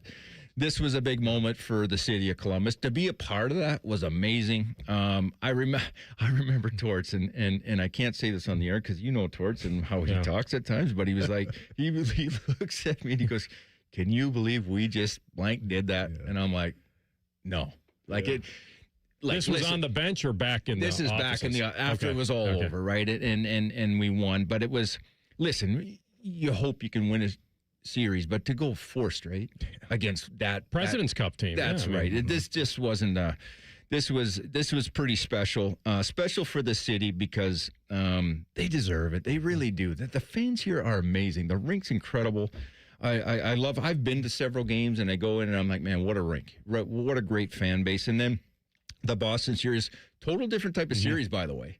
When you go Tampa and the way they were high flying and going, and they were just potent, and now you're playing a series against Boston, the heavier, big, strong, defensive-minded. Like, you had to grind through. Very similar to our team. And again, it's a game of inches when you get into that. And we were close to knocking off the number 1 and number 2 team and moving on from there. But that's what it is. That's playoffs. Yeah, that's awesome. Incredible stories right there, man. That's awesome. Yeah. And I remember where I was in the final game and all that. So to your point about the emotion, I think for people that weren't even in that building, being a part of the Blue Jacket fan base will remember where they were during those games. Say, where were you when, right? Yeah. And I know it sounds silly because it's a round one victory, but for Columbus, and take it for what it is. I'm very proud to be a part of that with the staff, with the players. Like everybody was fully invested. And to watch, like I said, I watched the ushers. They were high-fiving people. Like the energy was amazing. It was so great. Go ahead. Yeah, go ahead. No, I was just going to ask, second half coming up, right? And we talked the other day about, where they need to be coming out of the break and maintaining the momentum they had going into this break. In your mind, if the Jackets do pop up in the playoffs this year, which is obviously the hope, what boxes would they have checked in your mind just to say, hey, that's part of the reason why they got there? Well, they're going to have to play good hockey, right? They're going to have to maintain. I'm not saying 9-1 down the stretch. Now, we're not in the last half. We're 20-some games, right? So there's less than that. So it's every game's at a premium. I think we talked about it at the break. They got the Islanders in Boston coming up, right? Or maybe in Boston on the road, then the Islanders That's at home. right. Yep. That's right. So when you're saying, hey, when you're chasing teams, that's what you want. That's the opportunity you want. And I know some people were like, well, they're 9-1 or 10-1 coming out of the break, and the break comes at a bad time. I disagree. I think it came at a perfect time because you expend so much energy to do what they did. Rick Bowness comes in. He's done a fantastic job with this group. And so now he gets to breathe and go, okay, he now knows his team. He now gets to look at his team. He's got, 10 games under his belt. He gets some time to go assess, and he gets some time to go, okay, we can recalibrate this. Now, if he wants to make a system change in a couple areas, he can do it because he has the time. He has a mini training camp coming up. I think he just said it. We got a couple hard days coming up, so he's going to push his men, right? He's going to push them, and he should be pushing them. You don't get many opportunities to do this, so he's going to push him, and so is everybody else. But he now gets the opportunity to teach, to go through it. He gets to hear his voice heard into practice and what that looks like, not just a one token practice, because during a season like this, the practices, you're 25 minutes, 30 minutes max, and it's a lot of fluff. It's a lot of like, hey, let's feel good, get some pucks. You just don't have to, you can't do the quote unquote work practices because you're going to deplete your guys of energy. And that's energy versus work in this. You got to go with energy every time. So he has that opportunity now. That's a big advantage. And I'm excited for this group. I'm pulling for these guys. I am. The Blue Jackets, they always will be dear to my heart. There's a lot of players I coach there, tremendous young men, and I'm rooting for these guys to make a real hard push here and get in. Quickly before our break here, and then you're going to stick around and do the ultimate segment. This was all the fluff you were talking about. That's what we just did the last 20 minutes. Tell the truth is the big one that TLC has prepared for us.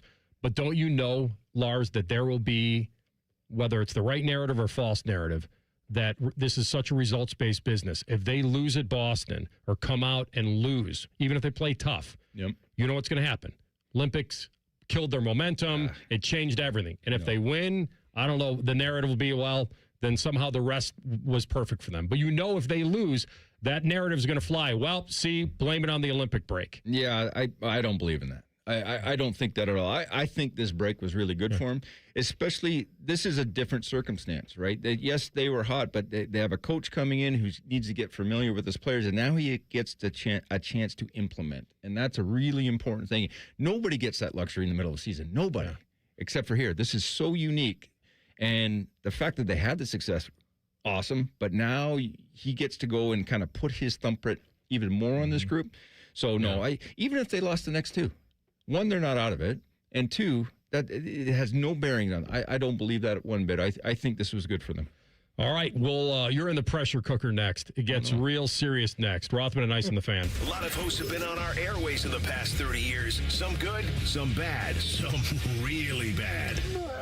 Anyway, sorry for that. The Fan. We're hiring at Don's Garage Doors. No experience? No problem. We provide full training, a brand new van, top-of-the-line tools, a gas card, and steady jobs with weekly pay. This isn't just a job. It's a career with real growth, great pay, and job security. Our team members go from training to 6 figures, and we're ready to help you do the same. Don't wait. Apply now at donsgaragedoors.com. You still thinking job change in the new year? Yeah, I need something that's in high demand and more stable in this economy. IT? Yeah, cybersecurity, maybe even AI. That's what I did. Really? How? Went to My Computer Career. You don't need any prior experience, and you could start your new career in a matter of months. A lot of IT pros go to school there, too, to level up. Sweet. Are classes online or on campus? Both. Well, I'll check it out. Thanks. Make this your year. Take the free career evaluation now at mycomputercareer.edu, an Elite CompTIA certification partner. Financial aid is available to those who qualify, including VA benefits. Germain Honda of Dublin cares about your vehicle and your time, and they do that with same-day service with no appointment necessary. Sell them your vehicle at their buying center and get paid as soon as the same day. Shop great lease and finance offers on all the Honda favorites, like the Passport, the Odyssey, and the redesigned Pilot. Service it, sell it, or drive something new. Germain Honda of Dublin on Sawmill Road, just south of 270, or online at GermainHondaofDublin.com. What's up, everybody? This is Jeremy Birmingham Berm from the Austin and Berm Show here on 97.1 The Fan. I hit maintenance after dropping 35 pounds on Awaken 180, and I'm not going to pretend that I don't feel different, because this is the first time in a long time I've actually reached a goal that I set for my physical health instead of just talking about one, thanks to Awaken 180. I'm under 200 pounds for the first time in 25 years, and that's not a small thing. I didn't have to muscle my way there either. The Awaken 180 coaches walked me through it. Every adjustment, every tweak. They made it simple. Honestly, it was easier than I expected. This now feels like momentum. I'm in maintenance mode, and I'm not guessing. I can have pizza. I can have ice cream. All the things I used to love are back on my menu, but my metabolism is firing on all cylinders. The difference is my body doesn't crave it all the time.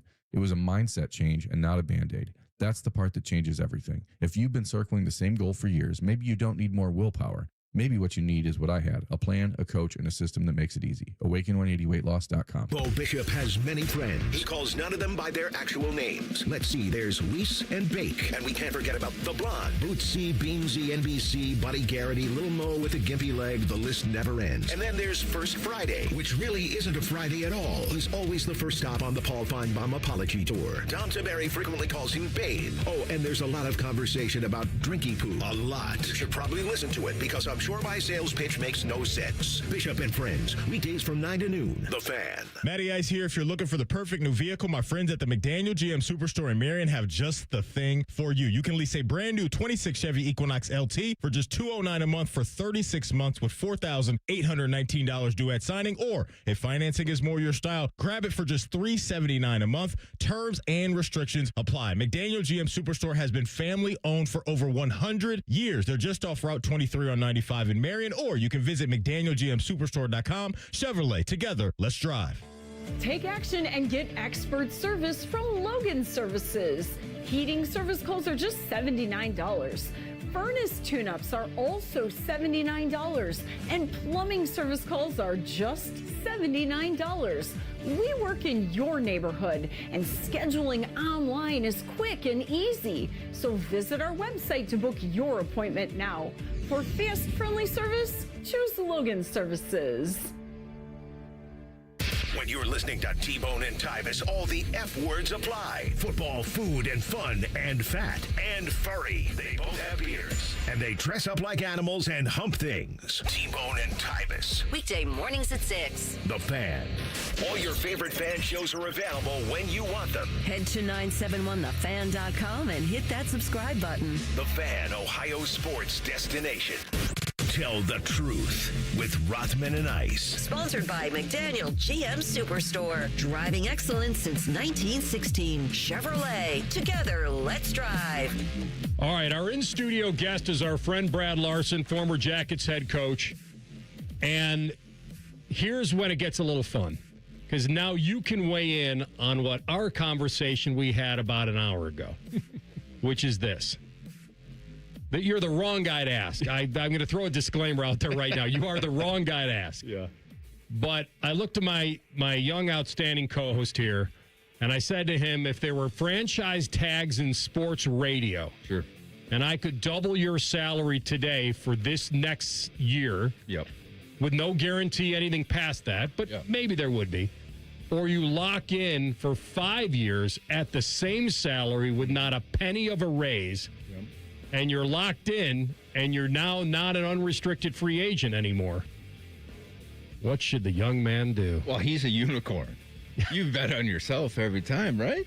I mean, you double that thing and go for it. That's what I would tell. No, he wasn't. Coach, I took the 5-year deal. I took the 5-year bent the deal. knee, man. Yeah, I did. Yeah. I did. Well, the front office really leveraged him. That's right. I just said to him, I don't know if I could take the franchise tag with good pay, right? Double it up without knowing on the other side whether or not I had somewhere else to go. They could fire me, Coach, and I wouldn't be a player without a roster to be on. I can't have that. Well, some guys like the pressure, some guys don't. Oh, okay. Right? I mean, That's right. Some guys want. There's a drop for you right there. I'm not built for the pressure, Coach. Is that what you're telling me? Okay, I'm just listening to your words. That's all I'm doing. I'll take that. All right, TLC, take us home. All right, Anthony Rothman, tell the truth. What did you want me to ask him that you told me to ask him yesterday and I forgot? Oh, you wanted to ask him about, you think one of the most difficult things in sports is the redirecting of a puck. No question. In front of the net by a guy who's basically playing, target practice and throwing out the hockey stick trying to redirect past a goalie. So there you go. I'll just repeat exactly what he just said. I mean, is this something just innate, or do these guys work on that? Oh, no. Yeah, no, these guys are working on it constantly. Yeah. And certain guys, like, the captain of the Blue Jacket, Boone Jenner. All right. I mean, you could fire 20 pucks from the blue line, and he's going to tip probably 18 of them. I mean, but it's practice. It doesn't just happen. And, Joe Pavelski, he used to do it. He was a master at it. You look at Chris Kreider, he's now Anaheim, but with the Rangers. I think he scored 15 of his power play goals with the Rangers just in front and how he does it. But no, there is a ton of practice into that, and they work on it. And there's chemistry, too. Right there, when Zach Werenski, he's like, hey, I'm going to shoot here, and there's skill behind it. There's crossing the goalie's vision. There's having your stick out in front. There's different ways to do it. Tipping on your backhand. Great story. I used to watch in Detroit. I was in junior, and I was watching Detroit Red Wings, and Dino Cicerelli. It's an old, you may not know Minnesota who this is. North Star. Yeah, but I remember him. Yeah. So so he's doing a bunch of tips, right? And I'm in Calgary, and I'm at the Old Corral watching him. And then all of a sudden he goes, all right, switch it up, and he puts about 6 inches of his butt end out from the back of his glove, and they shoot it, and he starts tipping him with the butt end of the stick. I'm like, that's another level. Yeah. That's another level. Now, the goaltending aspect of that, how can the goalies get reps in working on that? Does that have to be game action, or is there certain skill sets in practice that you can hone, and is that one of them as a goalie? Yeah, that's definitely, there's the small ice game in NHL, it's so much traffic, and everyone talks about the screen, but there's layers all the way to the net. There's that right at the hash mark. Every time you go to the net, you're bringing someone with you. So you got a two-man screen. So the goalies are constantly working on that. And that, so it works hand in hand, right? You're working on your tips, and then the goalie's working on what the goalie wants to do is get to the top of his crease. Because the deeper he is, the worse it gets, right? And the higher the shot, if you get it to the waist or higher, the goalie has to lift. And then when you tip it down, that's when you get it 5-hole, right? So there's different things, different elements that they're looking at on both sides of it. Makes sense. There you go. It's good stuff. All right, rapid fire these. All right. This question is about 10 and a half months in the making. Brad, can I call you Brad? Sure, you can call me whatever you want. When you were coaching the Jackets, did you expect media members to call you coach when they addressed you? No. You know what? I win. Once I became head coach, this guy, sorry. So many people, I don't know where this is leading. You guys might have tell you, it's a long story. All right. Well, no, I don't expect that. There's Lars, there's Brad, there's Coach, there's lots of things. But even now, because you've been a head coach, it's kind of funny because you go out and it's like, hey, Coach. I call you, calling you Coach all day. It's definitely become more mainstream. I don't know how you say that, but it's more normal, I guess. I'm around the Easton Chiller a lot and doing different things there with my son. And, hey, Coach, how you doing? So you hear that a lot. Yeah. All right. Half a point. Did you get a milkshake out of it or something? He's got a problem with authority. No, I don't have a problem. He doesn't even want to call doctors doctor if they aren't his doctor. No, those were the words that you put in my mouth. I'll call a doctor. See, doctor, this is like a marriage. There's lots going on. There's a lot of things under the surface. Brought you into arbitration. I got a thing where we're both adults. We can just be on a first name basis. I guess where I think I maybe get him in a corner is like a former president. If they walked in here, no, that person actually has authority over me. Yeah. Well, not a former. Ryan Day doesn't have any authority over me. Former president. A former and president. I find authority always wins. Continue. I walked into a hornet's nest. That's right. No, you're okay. We're all having fun. Would you go over to a friend's house if they owned pet snakes? Well, they're in an aquarium, probably. They're not just out. It's not called an aquarium. Well, what's it called? Tank. All right. Not an aquarium like fish, but I call a tank like that an aquarium. Anyway. I can't do snakes, Coach. I just no. I don't. I think let's hang out outside. Invite me over when it's warm because that thing might slither around and crawl. If they're up my leg or behind the glass, I like to see them. Really? Yeah. Okay. I had to help remove a neighbor's snake one time.